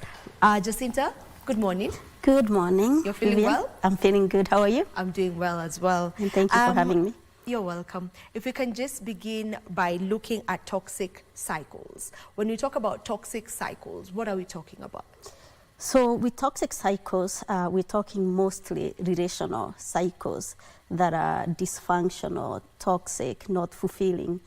So for the last 4 years or so, I have been coaching women in the area of self-love, that is loving themselves, and then learning how to co-create healthy, fulfilling relationships, whether those relationships are intimate or family relationships and even friendships and career relationships. Yes. And how does one recognize a toxic cycle? So you know your own dysfunctional cycles by the way your relationships are. So if you are constantly in relationships that are chaotic, abusive, dysfunctional, dramatic, that tells you that there is something that you need to look at within yourself. And I think that we tend to look at relationships from the perspective of what the other person is doing, how the other person is making us feel, how they are showing up. But relationships are actually a co-creation. There's always two people in the relationship. And whether we are aware or not, there is a way we are enabling that experience consciously or unconsciously. Yes. Yes. So speaking about that, how does one identify their own toxic traits? You know, because as you've said, most of the times we always blame the other party. You know, they did this, they did that. So how does one, first of all, try and identify their own place in the toxic cycle? Yes, and that's where the work of people like myself, come in, because most of the time we are not aware that the way we are experiencing the relationship, the way we are experiencing ourselves, the way we are experiencing the exchange of the energetic exchange between the two people is a co-creation, right? And a lot of times, for me who has been doing this work for a good 4 years and I've worked with hundreds of women, most of the people, the ladies that come to me, they are experiencing some kind of a hardship or resistance or disharmony within the relationship. And they come to me, Jacinta, my partner or my sister or my mother is doing XXY. And a lot of time it's very externally focused. And it's my job now to bring you back inward and let's look at ourselves. What is it about me that is allowing this to happen, whether I'm conscious of it or not? How am I enabling that? How am I contributing to the energetic experience? And for people like me who are coaches, that is the job, is to bring awareness to our own behavioral patterns that are contributing to how we are experiencing the relationship. So if I'll give you a specific example. So if you're struggling, let's say with self-esteem issues or worthiness or lack of boundaries, you are going to know that by the way your relationships are unfolding. If you are highly, I don't want to use too technical or psychological terms like codependent, that just means that you're so disconnected from yourself, but you're so externally focused on what everybody else needs from you, and you are abandoning your own needs, right? So what tends to happen is you're going to end up with the relationship with people who, in your own opinion, they are using you, or they are not respecting you, or they are not giving you what you need. But when you are in that state of codependency, you actually are very disconnected from your own needs. And you just sort of expect your partner or the other person in the dynamic is automatically supposed to know what your needs are. But nobody can really read your mind and understand your needs unless you communicate them. Now, there is a childhood component to all I'm saying, because a lot of us, were not given the avenue or the ability to self-express and self-advocate and speak up for our own needs. It's not something most of us were taught. So we were to be seen, not heard. When that has been how you were raised, it becomes very, very difficult in your adulthood to just automatically know, oh, I'm supposed to just express what my needs are, how I want to be treated, what my standards are. And so when you're disconnected from your own self, your own needs, your own worthiness, then it's going to be very hard for you to express that outwardly in your adult relationships. And how that will manifest is you're going to find yourself that you're giving, and not necessarily being reciprocated. And that will breed this, not only resentment, but it will be, you'll be talking about people use me. People ask always only want to, I mean, these one-way relationships where I'm giving, but getting absolutely nothing. So for the work I do, it is to understand, first of all, can we nurture that healthy relationship with yourself? Can you be in congruence with your own needs? Can you be in congruence with your own sense of worthiness? Can you be in congruence with your own boundaries? Because nobody can read your boundaries, and a boundary is not really a boundary if you haven't expressed it or communicated it. That's true. Yes. Now, before we get to look at how to break, you know, that cycle or that pattern of being in toxic relationships and so on, how do you, you know, work on not getting into it in the first place? Is there a way that you can consciously work on not getting into a toxic environment or relationship? Can you spot red flags? Oh, yes, absolutely. Yeah, so when, with relationships especially, we go into relationship based on what was modeled to us, right? How we have observed relationships being handled in our childhood, how conflict was handled, how we were taught or not taught how to be in healthy, or even know what healthy relationships look like. So a lot of it has to do with our upbringing and how what was modeled to us. Now, when we are not conscious of that, and let me just back up and say that for us, women especially, we were taught in childhood, and I think I speak for many when I say this, that boys are bad, men are bad, men make you pregnant, stay away from them, right? So that means you're not supposed to look at any men, you're not supposed to talk to any boys because they're not good for you, right? And so we never learn how to really have healthy dynamics of how to relate with men in healthy ways, right? So then we fast forward to, we've now become, you know, like a young woman like yourself, you're now a professional, you're done with your education, and everybody is, where's the husband? When are you getting married, right? But between all of that, nobody ever sits us down and tells us, how do you become healthy for yourself first and foremost, so that you can enter into a relationship from a healthy space. That's true. How do you identify what healthy patterns and healthy behaviors in the persons that you're dating? How do you identify or vet healthy green flags? What do red flags look like?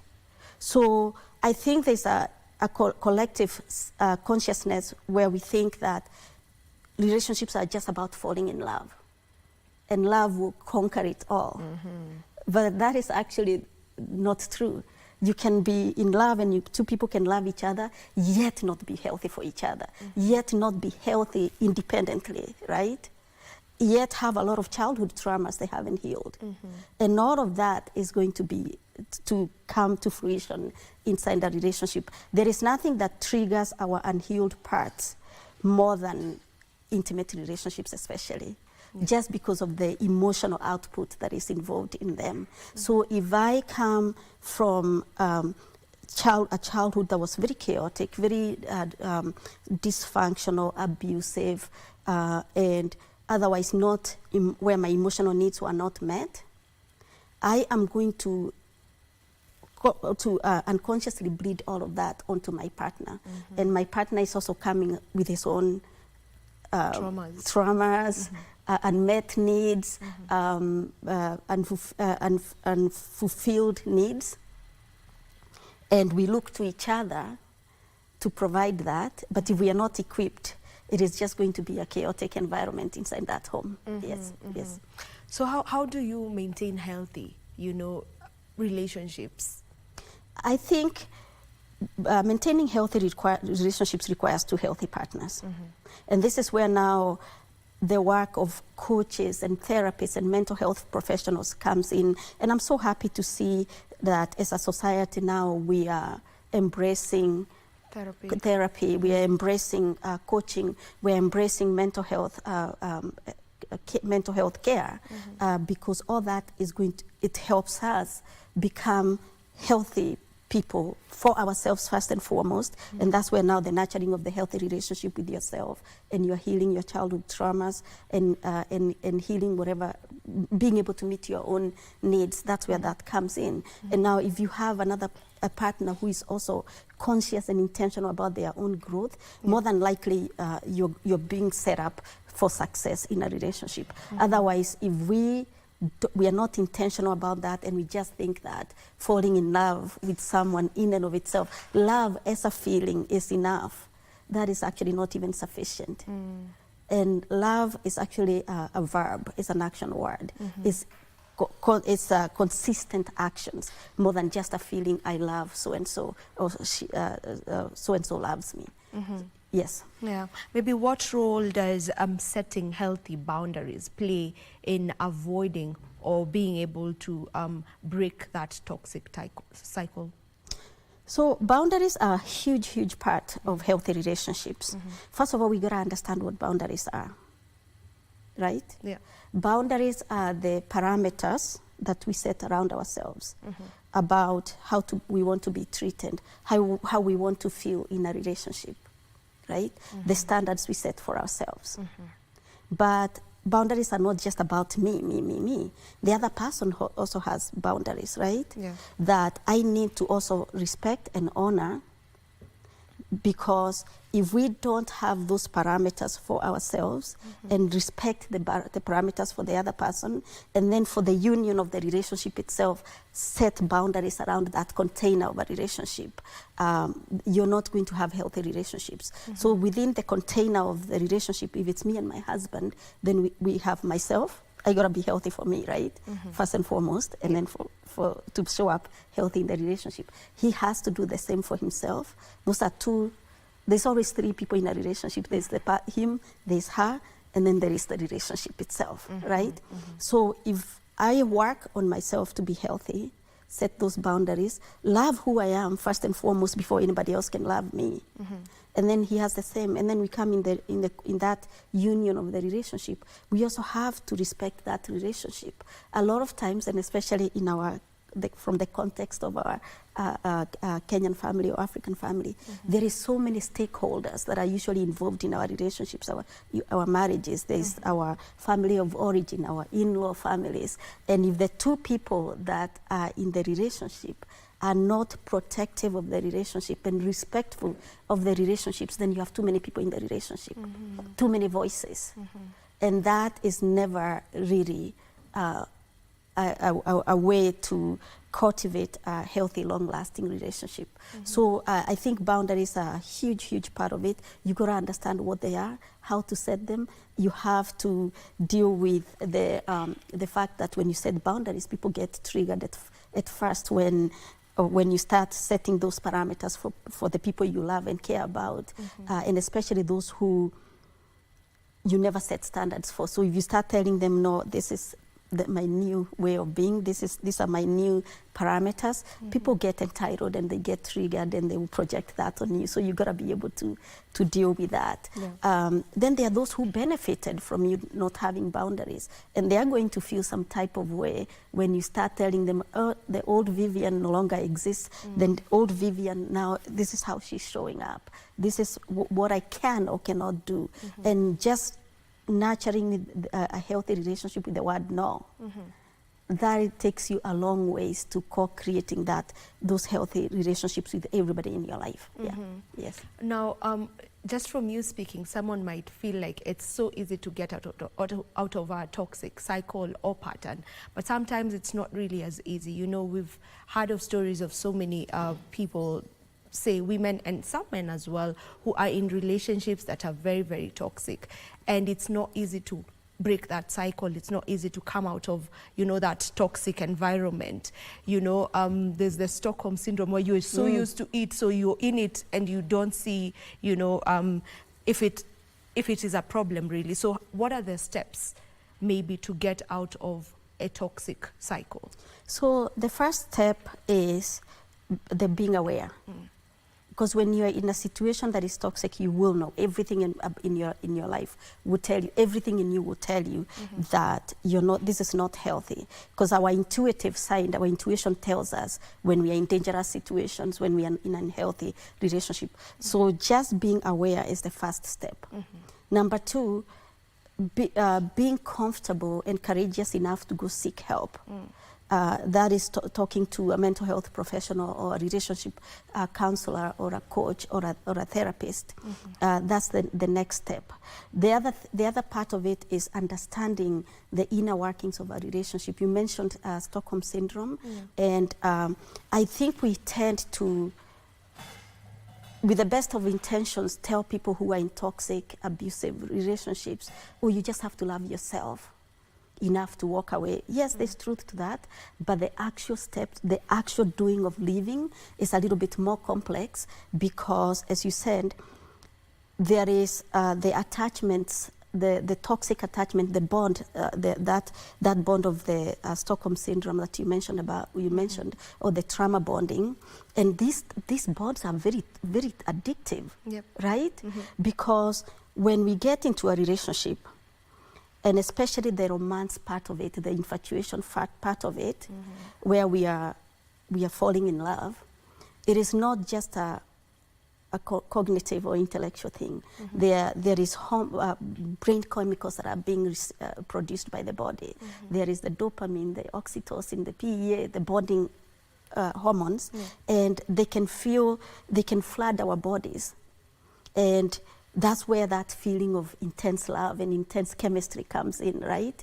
And there is this other part of it that is the love bombing that we hear people talk about, which is where both of you are pouring so much affection and intensity and a lot of attention into the relationship. And that can really bypass the organic process of getting to know one another. And so you're falling in love. It feels like love. It's really infatuation so fast, and all those body reactions, chemical reactions are taking place. And so even when you see the so-called red flags, the things that your intuition is telling you there's danger here, the chemical reaction within your body is keeping you so bonded and almost addicted to the person, and in that phase it's really easy for you to ignore the red flags that you're already seeing. And then inevitably, as the relationship progresses into the next phase, where now the cocktail of the drug cocktail of brain chemicals is coming down, and now the true nature of human beings are beginning to show who they are. At that point, you're already really bonded into that attachment, and it's hard to pull yourself out of it. And when the relationship starts now showing toxic cycles, you're trying to recreate the high all the time, the high that you felt when you were in that infatuation, right? The honeymoon phase. Because it's really not reality, it's an illusion, right? And when you're dealing with especially very manipulative persons, let's say persons with narcissistic tendencies, psychopathic, sociopathic tendencies, they're actually really, really good at pouring in that affection and grandiose amount, insane amount of attention to you, and it can disorient you.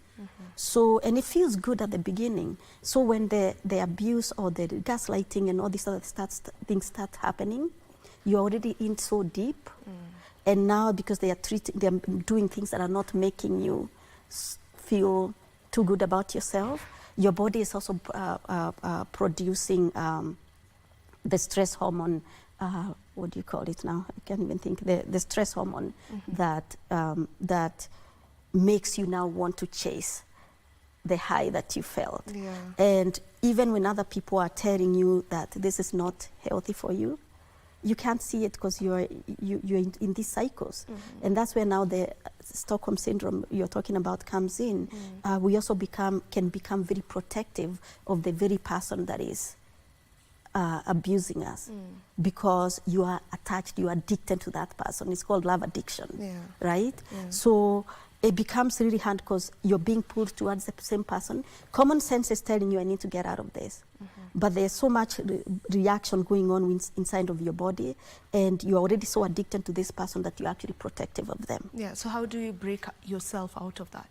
So this is where now the work of professionals comes in. Okay. And this is, for me who does this work, I do a lot of that with my clients. Just not telling them you need to leave, just showing them what that looks like, what is exactly going on, what's the difference between an actual connection and an attachment, what is going on inside of you, some of your own patterns that are going on that are co-creating this. So when you are aware, this is how I'm showing up and co-creating this, then you can work on it. You cannot heal something you don't understand, right? So for those of us who are doing this work, we call it inner work, which is a deconstruction of your own behavioral patterns. And if you understand why you're in this situation and what's keeping you addicted to this situation, then I can give you the tools on how to pull away from that, right? So it's not bad-aid. It is understanding yourself on a deep level, your own dysfunctional patterns, what part of your maybe childhood dynamic you're replaying in this relationship. Because sometimes we tend to choose partners that are bringing familiarity to the relationship. Most of the time it's a childhood dynamic we are trying to recreate with this other person. So once you have a deep understanding of that, now you can actually start not only extending yourself grace and compassion, because now you understand why you keep showing up for these things. You also now can learn helpful tools, which I give you, on how to start pulling away from this, so that you can nurture healthy relationship within yourself first and foremost, before you can even address the external relationship, and do it in a safe way, because some of these situations are dangerous. Yes. You've mentioned actual connection and attachment. So what's the difference between having an actual connection with someone and being attached to somebody, you know, where it's now become addictive? Yeah, so one of the things people have to understand, and one of the things I teach, is understanding your own attachment style. This is now the blueprint on which we bond with people. And that is something you pick up in childhood. And once you understand what your attachment style is, you will see why you bond so fast with people quickly. Like if you're anxiously attached, you latch on to people really, really fast. Within 3 weeks, you're already seeing yourself walking down the aisle with somebody you barely know, right? if you're anxiously attached. Then there are those of us who bond when we feel we bond quickly, or we bond with someone, we feel those feelings of attachment, and then we get scared and then we run away, right? We are avoidant, we feel love, and then we get scared, and then we run. So if you are the kind that latches on and you're attracted to the runner, the avoidant person, there's going to be one person that is running and one who is chasing. That's one dynamic of it, right? The other part of it is understanding how to pace yourself when you meet a new person. Pacing yourself. That is building an organic emotional connection. That cannot be built within 3 weeks. That is something that it takes time, but you're paced out. Nobody really teaches you. And movies, if you really think about it, if you watch Disney movies. Everything is boy meets girl. They grow a lot of attention. They fall in love. They live happily ever after. In real life, it doesn't work like that. As a matter of fact, if you go into relationships wanting to create an immediate, instant bond full of chemistry, we call that instant relationships, chances are you're going to sabotage yourself because you're going to really not take the time to get to know who this other person is. Relationships are organic. It's an organic process. When we do the love bombing things or we fall for love bombing, we are bypassing all that organic process of getting to know each other. And then we are in too deep by the time we realize, oops, we did this wrong. So to answer your question, it all comes down to understanding how to create healthy relationship, the pacing of yourself, so you get to know the other person better. So by the time love has actually blossomed between the two people, it's not something instant. Love bombing is instant. Attachments are instant. Connection takes longer to build. It's a gradual process. Yes. All right. Yes. So we've looked at ways to set ourselves free off of toxic cycles and patterns. So maybe for someone who's gotten out of such a cycle, but right now they're not confident enough, they lost their self-esteem. As we wind up, what are the ways to rebuild your self-confidence? So that's a fantastic question, actually, because if you manage to get yourself out of that toxic situation, it's imperative that you take your time, and not just take your time by hiding in your basement somewhere.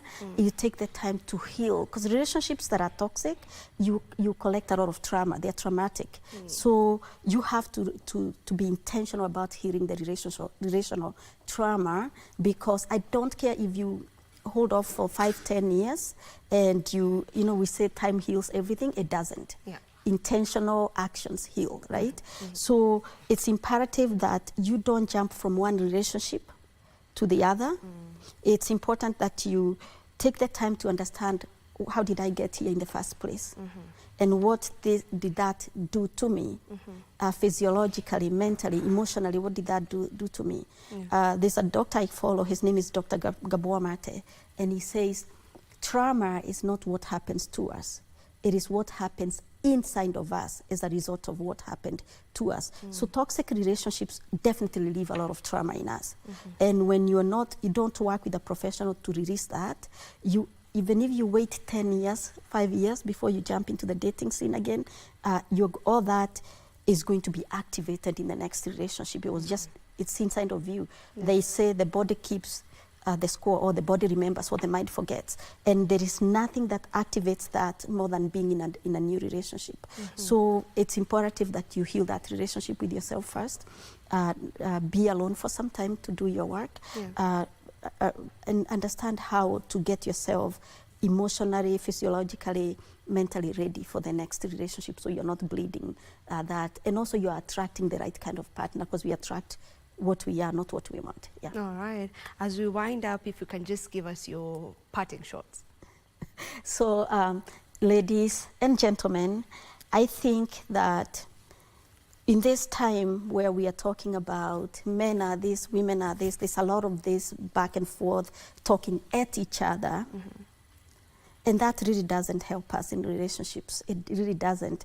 Having healthy relationships is not only good for us, it's good for our children, it is good for our community, it's good for society at large. So if we can take a pause, instead of talking at each other, throwing mud at each other, and figure out, first of all, on an individual level, what do I need to do to be that healthy partner? What do I need to do within myself? Number one. Number two, how can I learn how to vet the right partners for me?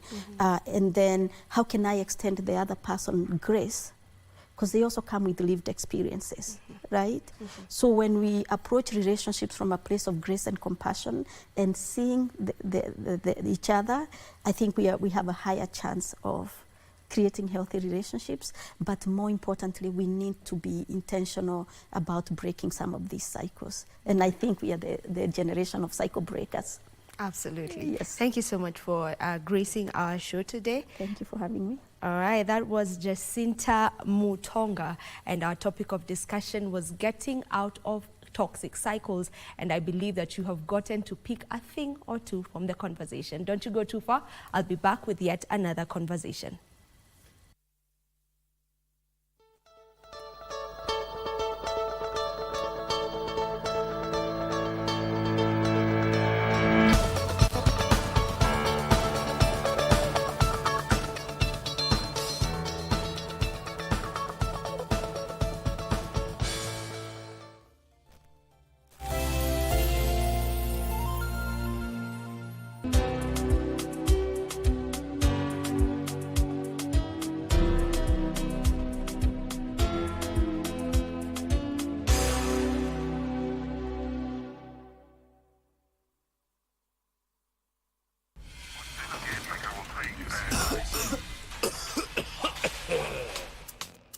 Kikohozi cha muda wowote, kutokwa na jasho kwa wingi usiku, uchungu kwenye kifua, afya kudhoofika, tafuta matibabu. Labda ni TB ni ugonjwa wa kweli. Ukipimwa matibabu yapo utapona. Daktari kushauri tumia dawa kwa nidhamu.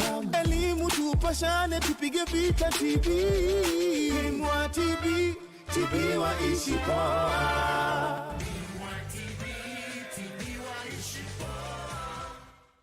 This World Blood Donor Day, join us in celebrating 20 years of giving. Thanks to blood donors, I'm here today. Your donations gave me a second chance.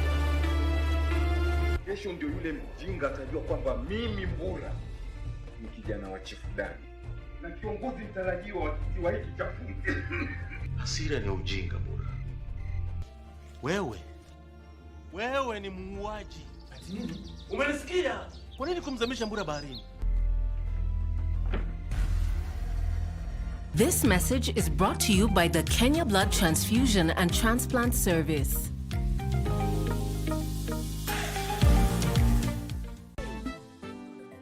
Aggie, I must say today you are proven wrong. I would have thought you were sad, but today, hey, is that supposed to be an insult? Atito, please don't give me headache.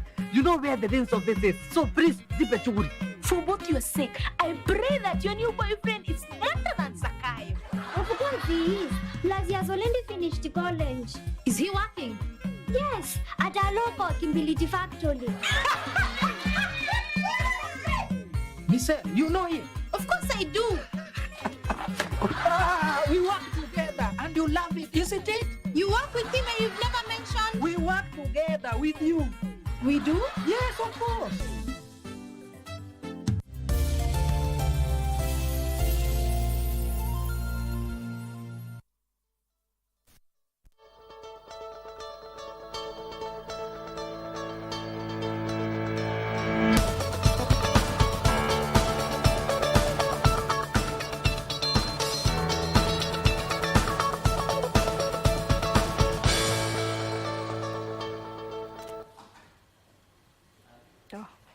How's the internal struggles they would rather keep to themselves, away from the scrutiny of others. Meet Chebet, not her real name, who seems okay from the outside, but she carries with her a painful story. It was a day like any other when she boarded a motorbike to go to work, when the motorcyclist diverted to what he termed a shorter route. Kaniambia tunaenda na hiyo ndo tufike haraka. Akasema sasa ni mapema na mtu hata penye ananipeleka haifai, but ile nikamwamini, nikaona amesema pia anaenda Karen, wacha niende anifikishe haraka kwa sababu hata nilikuwa nimechelewa. That ride will change her life forever. Sasa kwa good luck ikasimama. Baada sasa ile kusimama akanigonga, so kuanguka ndo akashuka kwa pikipiki akakuja akanivuta, ndo akanitoa trouser akaanza kunirape. She felt like the world had conspired against her, and she wept for days on end. So like hakuna mtu nimeingizwa hapo ndani, sasa nikakosa advice nitafanya nini. Kwa familia yetu hakuna mtu anakuwa anajua, so nilikuwa nashinda tu kwa nyumba analia, nasema sasa kutakuwaje. She opted for counseling. Na sasa venye nilikuja hiyo first session niliona like kuna wasichana wengine, so nikakuwa like kumbe hata si mimi peke yangu, labda ningekaa kwa nyumba ningeumia peke yangu. At the recovery center, we met 2 more women who have also suffered from domestic violence. As mothers and wives, they persevered abuses from their spouses for a long time. Mi kufika saa 4, it's like aliona nimekuja kama saa 8 usiku ama sijui ni nini. Akaanza kunipiga, kanipiga. Watoto wamelala, anawaambia wasijaribu kuongea. For Elizabeth Wambui, her love story turned into a nightmare when she got pregnant. I just wanted a yes or no answer. You promised to take me for the baby we are expecting shopping. Are we going so that I can get ready? But he snapped off and started beating me up. She wanted to save her marriage, but in her silence, it would seem she was digging her own grave. At a point where now he takes a metal and he's strangling me. He wants to kill me. And he's swearing curses and swearing how he will kill me and kill the children. Counseling for both women was a 7 grace that brought them peace and healing. They want other women to break the silence on gender-based violence. Ifanywa kitu kama hiyo, inafaa ujitokeze. Kwa sababu mimi sikuwa na courage ya kukuja hivi. Msivumilie, watu wengi sana wanakufa. Wanauliwa juu ya tijina nimeolewa. Siwezi toka kwa mume wangu. Stop keeping quiet, because keeping quiet first of all is the enabling factor for these people. Fina Nyakwara, case manager from the Gender Violence Recovery Center, attributed most gender-based violence in Kenya to patriarchal culture. And because again, when you look on the culture and the stereotyping in the society, sometimes it drags the elimination of gender-based violence in Kenya actually. But it just calls for so many individuals or partners just to work towards elimination. Aber Sadi, a safety consultant, calling for a collective responsibility to eliminate gender-based violence. It's not an individual responsibility. It's a responsibility of the state that those women works on or operate in. It's a responsibility of the organizations in general and the organizations that are working on the women issues. So it's not only the responsibility of the woman only to protect herself, but it is related to the society. The gender-based violence hotline 1195 works in partnership with the Ministry of Public Service and Gender to help victims get fast assistance to healthcare assistance. Nowhere in the world is a woman safe from violence. The need to unite and invest in the key preventive measures will go a long way to eliminate violence against women.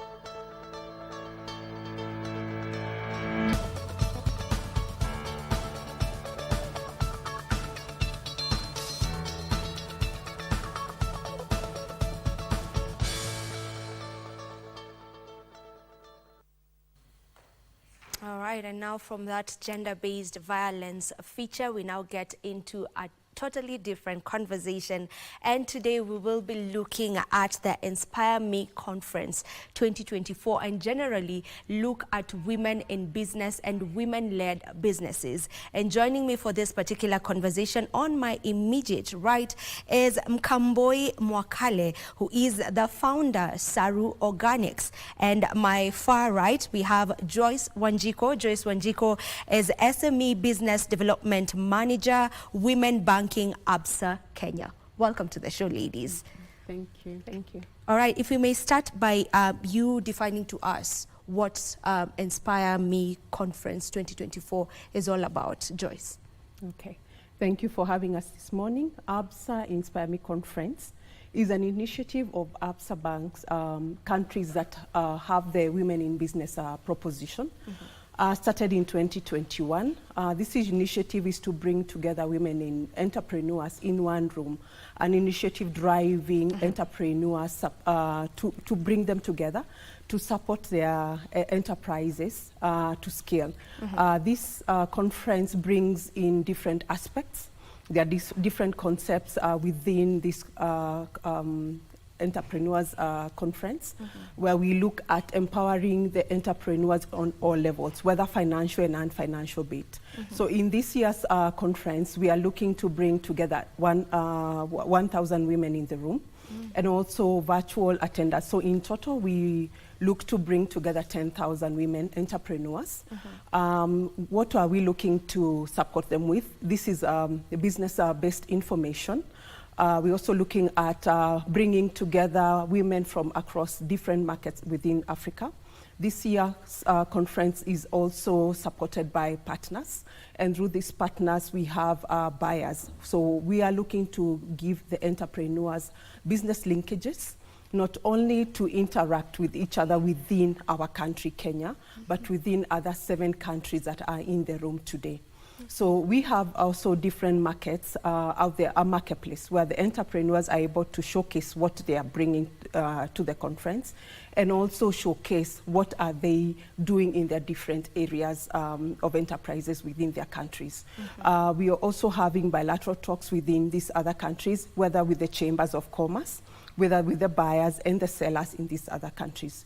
We are looking to bring linkages within the continent and also across the continent. In partnership with our partner, International Trade Center, we also have buyers from the UK.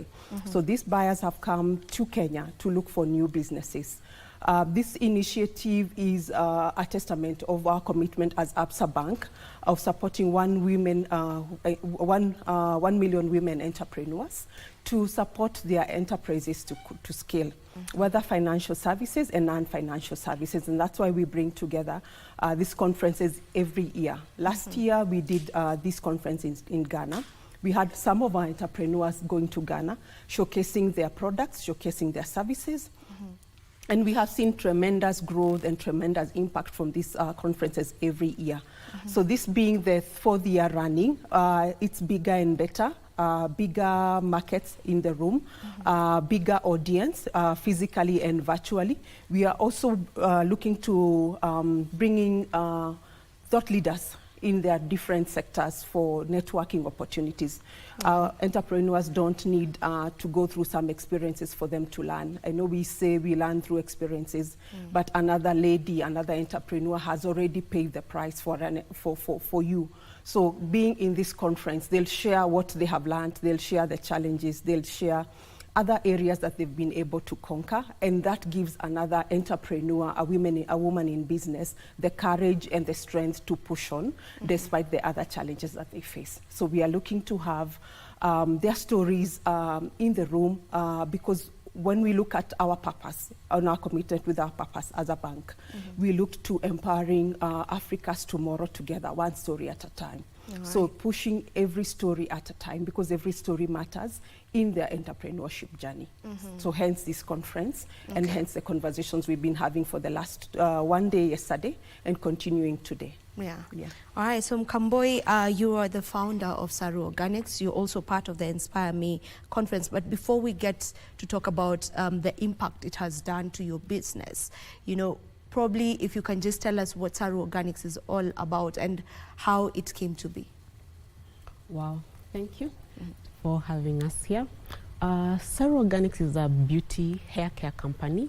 We basically manufacture hair care products from the range of cleansing products, that's shampoo, all the way to treatment and styling products. How it came to be, I was actually just solving a problem for a moringa farmer.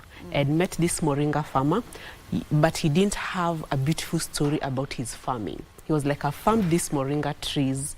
I've heard so much beautiful things about it, but I'm not able to access the market. And I had a chance of actually interacting with moringa, using it as an immune booster for me and my family. So I couldn't reconcile the two. Why is the farmer not necessarily benefiting? Why can't he access the market? Yet, on the other hand, I know how amazing moringa is. So I couldn't just keep that thought to myself. I kept thinking and wondering, what's this? How can I help this particular farmer?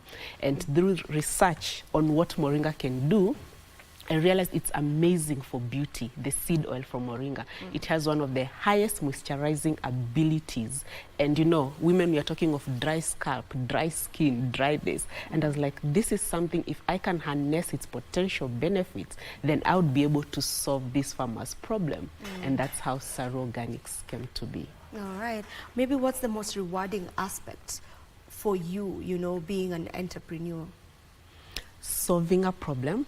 I've had women coming to me and telling me, oh my goodness, you recommended this particular product for my hairline because my hairline was receding. You know, women go through so many phases. It could be breastfeeding issue, then your hairline is receding because nutrients were being taken because of breastfeeding and not enough were going to the hair. We also have hormonal imbalance issues, bringing again bald patches on the hair. We also have traction alopecia, which is brought by tight styling, manipulating of the hairline, and then you lose hair. I've worked with so many of these women, recommending them our products, and they come back with testament. They come back with a testimony, feeling so proud that their hair is restored. So when you say we are home of healthy, gorgeous hair, that's exactly what we mean. All right. Now, to you, Joyce, I know Mkamboi will agree with me that one of the challenges that business people face, or entrepreneurs and specifically women in business face, has to be financing, and that is where you guys are coming in, right? So what is the most rewarding aspect about being able to help, you know, a business come up? Okay. There are several rewards. When you sit down with an entrepreneur, first thinking, they come to you thinking they have a financial challenge. And then you take time to convince them your challenge is not even actually finance. It could be a structural challenge. How have you structured your business? How have you put your business together? Could be a record-keeping challenge. Are your records in place? Could be a compliance challenge. Are you compliant with KRA? So that today when you hear KRA or the kanjo is around the corner, you have closed shop, and that day you don't have business. So those conversations are deeper than financing. So we tend to look at the business holistically and understand the challenges that the entrepreneur is facing before we even solution the customer for financial need. So when you sit down with that entrepreneur and you understand their business from the level they are, and you walk with them that journey, you see them growing from a small enterprise that did not have structures in place, did not have records in place, did not even have the full employees in place, that you'll find the entrepreneur is the usher, is a receptionist, is a delivery man, is doing everything, and at the end of the day, they tend to be exhausted. That's why you find most of the challenges they go through is exhaustion. So when you work with that entrepreneur and you're able to enlighten them and bring them together in different forums, and they're able to share challenges, you find that they have grown from a small enterprise. They have been able to put their records together. They are compliant. We help them understand the importance of keeping the records and also being compliant. We don't have to run away from the authorities. It's for their business, because if you need to scale your business, you need to be compliant. Before the banks look at your structures, before the banks look at your records, for them to be comfortable to lend to you their finances, because this is shareholders' money, you need to have all those things in place. So when you work with an entrepreneur, that journey, and you're able to see them scale and analyze their business and understand their businesses in the way that you're looking at it from our side. And they appreciate the advices we work with, because we are advisors.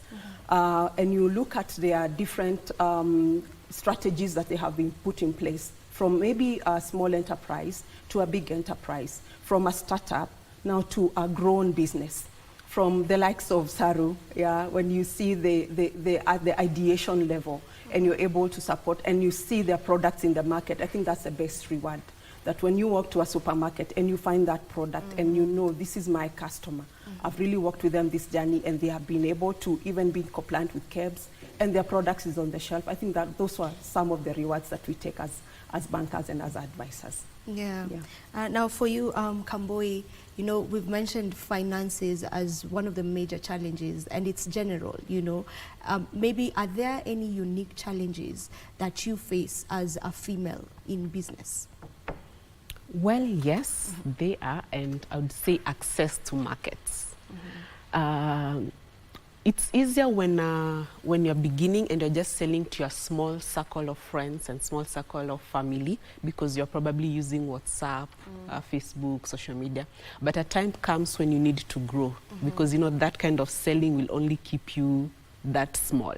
So when you want to scale, when you want to access the big market, when you want to be a household name, now that's a challenge specifically for women, because we are also in a position where most buyers, most decision makers in some of these big retail chains and all that, they're still viewing you as a woman in business, a small business, and so they're not giving you that attention that you deserve compared to a male counterpart in business. You know, we are still being looked at as, let's see what they can do, you know. So they're not taking you as seriously as they would another male counterpart in business. So yes, access to markets, especially when you're trying to break the ceiling, when you want to access the modern retail trade. Yes, that's a unique challenge I've experienced. All right. Joyce, for someone who's watching us right now, maybe there's a lady who's watching us and they have this business idea, they've been wanting to get into it, but you know, they don't know where to start, mainly because of their finances. So how do you go about financing businesses? What does one need to have in place before they come to you for financing? Okay, under our proposition, the ABSA proposition for entrepreneurs, we've anchored it on 4 pillars. That's access to finance, where we give different facilities. We have access to information, access to markets, which is a big challenge, as she mentioned, and also access to mentorship and coaching.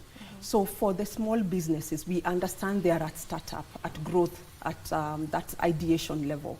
So even before we recommend the financing, we have different incubation programs that we run.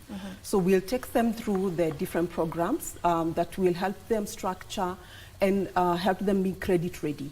There is a program we are currently running in partnership with Melanin Capital. This is a credit-ready program supported by Africa Guarantee Fund that helps the startups understand the requirements the banks look at. So we would be looking at how have you structured your business? How, what is your market like? Where is the demand? Because you're looking to get into a new market, but is it sustainable? Is it a one-off? What are the things that do you need a vehicle? So you will come to us asking for finance, but we'll ask you what is the money for? What is the purpose of the facility? From there on, you probably don't need that money. Maybe you need a credit understanding with a supplier that they're able to provide for you the raw materials, and then you pay at a certain time. So the trade facilities that we have, the trade services that we have. So we'll try and understand the customer's structure, documentation, and also look at your banking. And that's why I said record keeping. So we tend, as entrepreneurs, I know you tend to receive money and pay out immediately. So what we advise the entrepreneurs is, please pass that cash flow through a bank, through even if it's M-Pesa, because when you come to the bank, we'll be asking you, yes, you're asking for 1 million shillings, but how much is your monthly turnover? How much are you turning over every month? So if you're not putting those records together, if you're not pushing that money through M-Pesa or through a bank, then it becomes such a challenge for the bank to understand that you're asking for 1 million and your turnover is this much, because there's no evidence. So we really recommend proper record keeping. We also look at the insurances, and we recommend for you to have an insurance cover, because you realize the entrepreneur, this is their lifeline. They've put their investment, they've really put their hard sweat onto that business. So if there is a fire, if there's a burglary, how do you tend to lose out everything? So we also recommend, have you covered your risk? So what are the risks within that enterprise that we need to mitigate for you to have a sustainable business? So in summary, we are looking at record keeping, and also in terms of mitigating the risks. Because we are not only looking to finance just a business for today, we are looking at financing that entrepreneurship for for longer term and for a sustainable business to keep growing and to help that entrepreneur understand it's not just a one-off and their dependents looking at that enterprise, whether the banks, whether these other suppliers, because one business is supporting so many other families. So when you have that understanding, then you're able to mitigate all other risks and have the right financial solution for that customer. Yes. All right. Remember, we are looking at women in businesses and the Inspire Me conference, to be specific. That is the Inspire Me conference 2024. And when we come back after this commercial break, we will be looking much deeper into that and get to understand what other countries are involved in this particular conference. So right now, we head for a commercial break, then we come back in a bit.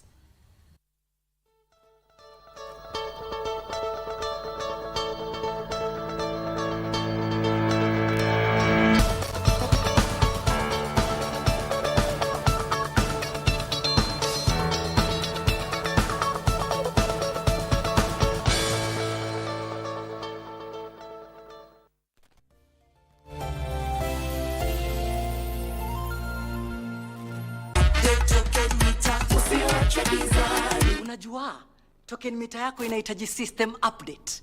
Ni rahisi na ni free. Ukipata ujumbe kutoka Kenya Power, yani SMS, weka kodi ya kwanza kureset, alafu weke kodi ya pili kuupdate.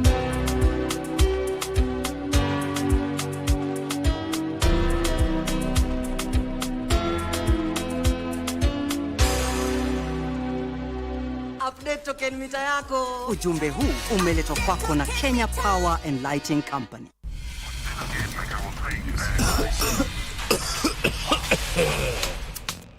Kikohozi cha muda wowote, kutokwa na jasho kwa wingi usiku, uchungu kwenye kifua, afya kudhoofika, tafuta matibabu. Nitabaki kujijutia kwa madhila na dharau pia, na kukubali kutiania, fanya kwa ajili ya jania. Moja katika amana ambazo Mtume Muhammad sallallahu alayhi wasallam alitusisitizia tuhifadhi ni amana ya kuweka siri.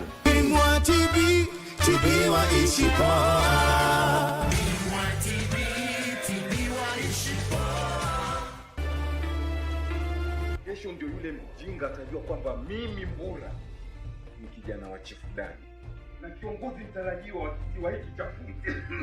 Hasira ni ujinga, Mbura. Wewe ni muuaji. Ati nini? Umenisikia? Kwa nini kumzamisha Mbura baharini?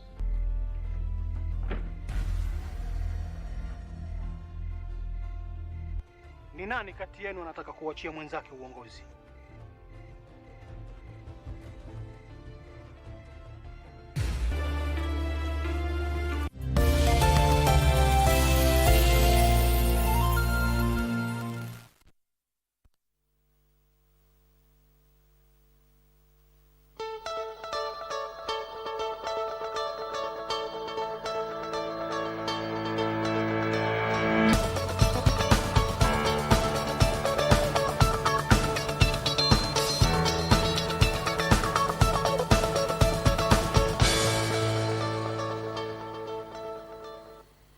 And we are back. Thank you for staying with us. Now, Joyce, how many countries are involved in this conference or are taking part in this particular conference? And what's the importance of bringing together all these women from all these different African countries? This year we have 10 countries coming in to Nairobi for the conference. As I mentioned, we are looking to reach over 10,000 women this year. Previously, we have brought in together, last year we brought together 5,000. So this year we are having Ghana in the room, both physically and virtually. We have both the ABSA Ghana team coming in, and also the She Trades Ghana Hub. As I mentioned, we have the International Trade Center She Trades hubs coming in. So this is part of the delegation that is here. We're also having Rwanda, Rwanda's hub in the room. We have the Gambia. We also have a team from South Africa. We're also having a team from Mauritius. We have a team joining from Uganda and Tanzania. So all these teams are coming in, all these delegates are coming in virtually and physically for the conference. Basically, the most key item is on market linkages. So most of the challenges that the entrepreneurs will face is the access to market. So in the room, we have all these markets being together, and they're able to interact with each other, providing that market opportunity or a platform for them to interact with each other, learn from each other, a peer-to-peer session for them to learn from each other, and also have the delegation engaging with the buyers. So we have Kenyan buyers, big chain supermarkets, big corporates in the room, also looking to get new suppliers from these markets. We also have UK buyers coming in to look for new suppliers within Kenya and within the 10 represented countries in the conference.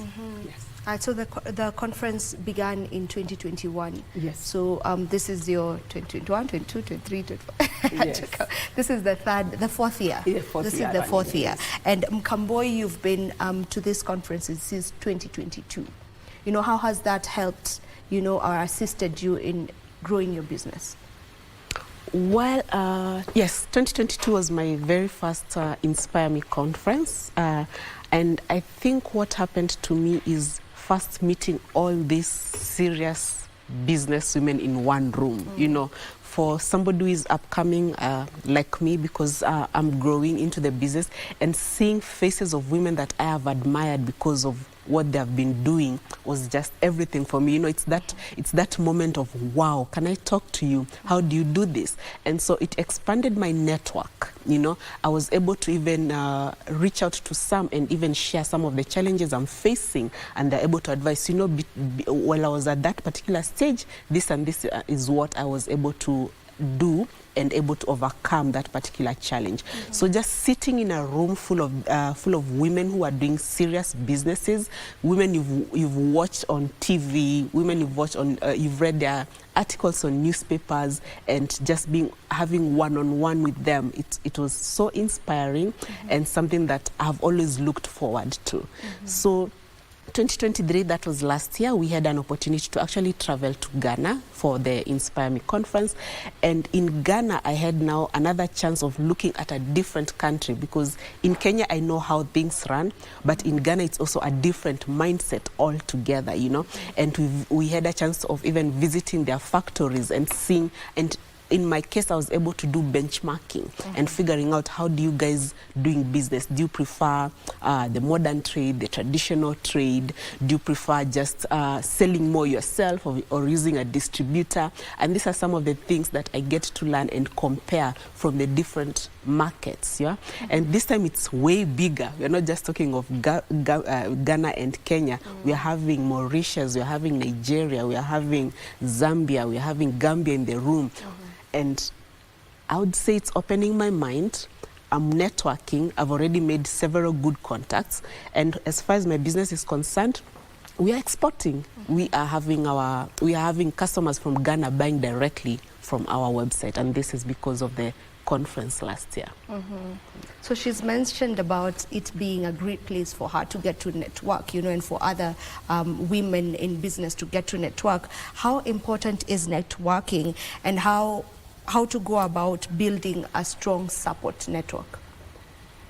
It's very important. I think there's an African say that if you want to go further, you need to work with others. If you want to go far, you walk alone. If you want to go further, you walk as a pack. So creating those networking opportunities gives the women an opportunity to exchange ideas, because you realize your product, the way you're packaging, especially we've seen when you present those opportunities for a marketplace, an entrepreneur will come with their products packaged in a different way. But in the same conversation, they'll find another entrepreneur with a different package. So from that engagement, they get different ideas that I don't have to package my honey this way. There is a new idea, and that's more appealing to, and brings new markets to them. So the networking opportunity gives them the mind opening sessions on their main areas of enterprises, and also helps them on new ideas to scale their businesses. From the networking, you will find as an entrepreneur, you're not able to service all those demands. For example, you've come and met with a buyer, but you're not able to meet the demand. But you have already interacted with other entrepreneurs in your same sector. You come together and you package that product together and you're able to deliver. I think that's the strongest thing I have seen, that there's a lady who had come, she was doing honey. But when she met the supplier, she did not have the capacity. But during these other forums, she had already networked and had her contacts. So she's able to bring them together, package their product, and be able to deliver the quantity she's requested for. We've also seen some business support organizations have come together, on, especially on textile and apparels. For example, when we engage under our International Trade Center, She Trades Hub, ABSA Kenya is the She Trades Hub in Kenya. We provide opportunities for the entrepreneurs for local and international market. For these entrepreneurs to access international markets, they're not able to do those demands alone, those supplies alone. But when they are able to consolidate their products. You're doing beadwork, I'm doing textile, then we've packaged it as one, then it gives them more opportunities for new markets. Yes, so that's the strength of networking and consolidation of their wares. Yes, as one. She's talked about working together in terms of getting to a point where if you're asked to supply something and you don't have enough, you can reach out to someone else in the same business as you, and you get to work together to like add on to what you had. So how, or what's the difference between competition and healthy competition? Wow, interesting. So collaboration is key in today's market. Collaboration is key. And for example, while I was starting, I'm just putting this out there, while I was starting, if I had had an opportunity where somebody would have allowed me to go into their factory and be able just to do my production from their factory, and I'm able to pay them for that particular session and then be able to sell my product, I would have had a more easier journey of entrepreneurship than the journey I had actually. So I'm in a situation where right now we have our own machinery.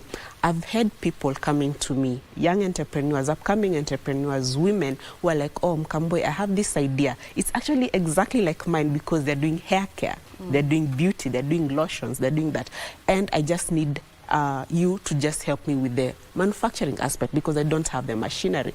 I don't say no because apparently they're doing the same thing as mine. No. This is just collaboration. They have their own idea, they have their own formulation, so why not? You know, the market is so big, the pie is so big, we can't all finish all 52 million people. You know, I can't serve 52 million people. So yes, as long as you're doing a beautiful job, you're creating value, you're adding value, somebody somewhere is waiting for your product. So yes, collaboration is everything, it's healthy, and people just need to respect each other's brands and grow together. So Joyce, maybe as we almost come to a close of this conversation, how do you go about picking who gets to attend? And is it open to every business, to every woman who's in business? The conference is open to all. We open it up to our customers and also non-customers. We also have different channels of mobilizing or doing the call for application. Mostly we do it through WhatsApp because you realize there are so many groups, women entrepreneurs, different chama groups. So we mobilize through that and also through our channels, social media platforms. The main reason of bringing in non-ABSA customers is also for them to experience what we have at ABSA, the offering we have at our proposition, our SHE proposition. So we do not only limit it to our customers, but we also open it up to non-customers to also benefit on what we have for the entrepreneurs that we have as customers. Earlier on, you also asked me about networking. You also find as entrepreneurs, they don't get time out of their businesses. So in such a conference, they find that opportunity to network with other women. And they have fun. And, you know, ladies just want to be in a nice place, do some makeup, take photos. And that also becomes a part of wellness for them. So even part of the conversations we are having is on wellness. How do you show up as an entrepreneur? Because it cannot all be about business. So bringing those women together, whether ABSA customers and non-ABSA customers, gives them that platform to network and grow together. Mkamboi, what new thing are you hoping to grasp this time round? What new thing I'm hoping to grasp this time round? First, yesterday I had an opportunity to actually be on stage for a totally big audience. It's not every time you get that an opportunity to actually share your journey, you know, in such a big audience. So that was a new thing. It was a first time for me. I was nervous, but I'm glad it's something I've done, and I'm looking forward to more of such kind of opportunities. But above all, other than Ghana, I'm looking at these other countries that are there. What do they have to offer? And not just me looking for market, but also what can I learn from them as well. So it's a two-way journey. So I'm looking for other countries as well. Okay. Joyce, you can mention where the conference is happening as you give us your parting shot. So this year we are holding the conference in Nairobi, Kenya. The conference is at Movenpick. We are running the program from 9 to 5 in the evening. We have different sessions happening throughout the day. Our guest speaker for today is CS for Trade, Honorable Miano. Talking about trade, we have different sessions, mainly talking how do women access the markets across Africa in terms of trade. We also have different different CEOs coming in, Association of Manufacturers. How do women manufacturers access these markets, and how do they access this information? We also have a session on wellness, both mentally, both physically, both as a business. How do you show up? How do you become a holistic? Because if you're not whole as an entrepreneur, then the business does not survive, because you realize most of the enterprises are sole traders. And even if they're not sole traders, the entrepreneur or the director is the key person in that business. So that conversation helps push that wellness and holistic view of an entrepreneur. We also look at how do you comply. We have KRA supporting the entrepreneurs with their registration. How do you register for the tax compliance? What are the things that they are looking for you to comply? They're also helping with returns. If you've not done your returns, they'll support you. We have other partners on the ground helping all the entrepreneurs, all areas that they need to look at. So we'll be having the conference throughout the day, different sessions running across the day, different thought leaders helping push the conversations, whether through speaking or through the panel sessions throughout the day. And also having that marketplace, because I think it's key. When they take the breaks, they converge at an entrepreneur's stand, and they're able to buy. The entrepreneurs are also able to sell to each other and also to the market that is attending. If you're not able, if you have not registered for the physical attendance, they are also able to attend virtually. So the live sessions are covered on all our social media platforms at ABSA Kenya. ABSA Kenya, whether it's Facebook, LinkedIn, or X. They'll be able to follow the live recordings, the live sessions throughout the day. We'll also have business-to-business connections for the entrepreneurs who are in the room. Remember, I said we have buyers from UK and also across Africa. So we have already match-made these entrepreneurs. For example, if you're in beauty sector, for example, let me use Cambois for example, and we have a buyer from the UK who's looking to get new products in cosmetics in Kenya, then we've already match-made and connected the two. So they go sit down, then they're able to engage, and the entrepreneur is able to showcase their product to this buyer, and then they're able to seal the deal. For example, if they are not able to seal the deal because it's a financial issue, then that's where we come in and support that conversation as a banking, as a financial institution. We also have other authorities. So if they are not able to supply that demand because of compliance, then we are able to connect them with the authority that supports with the compliance bit. So it's a holistic conversation, not only the sessions that we are having, but just to see that the entrepreneurs who are there, who also been connecting with us virtually, there is value for the time they have invested in being there and also in following through the sessions on the live sessions throughout the social media platforms. All right. Yes. Thank you so much, Joyce. Thank you so much, Mkamboi, for gracing our show today and for shedding light on the topic that we were having today. So if you are a woman in business who's watching the show right now, you have already had the benefits that you'll get off of this conference that is happening at the Movenpick Hotel. And if you're not able to attend it in person, you can do it virtually, as Joyce has mentioned. This is where we end this conversation, and this is also where we end Good Morning Kenya for today. My name is Vivian Degwa, but remember at around 9:23 there, about in a couple of minutes time, we will be heading to the National Assembly for the finance bill debate. Have a good day.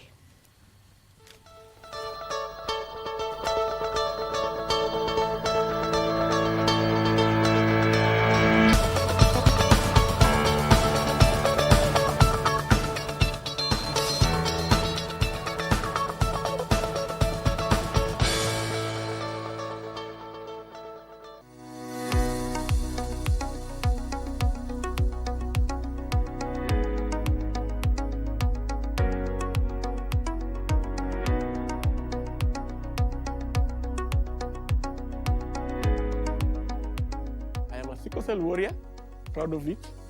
I'm a sickle cell warrior. I'm happy I just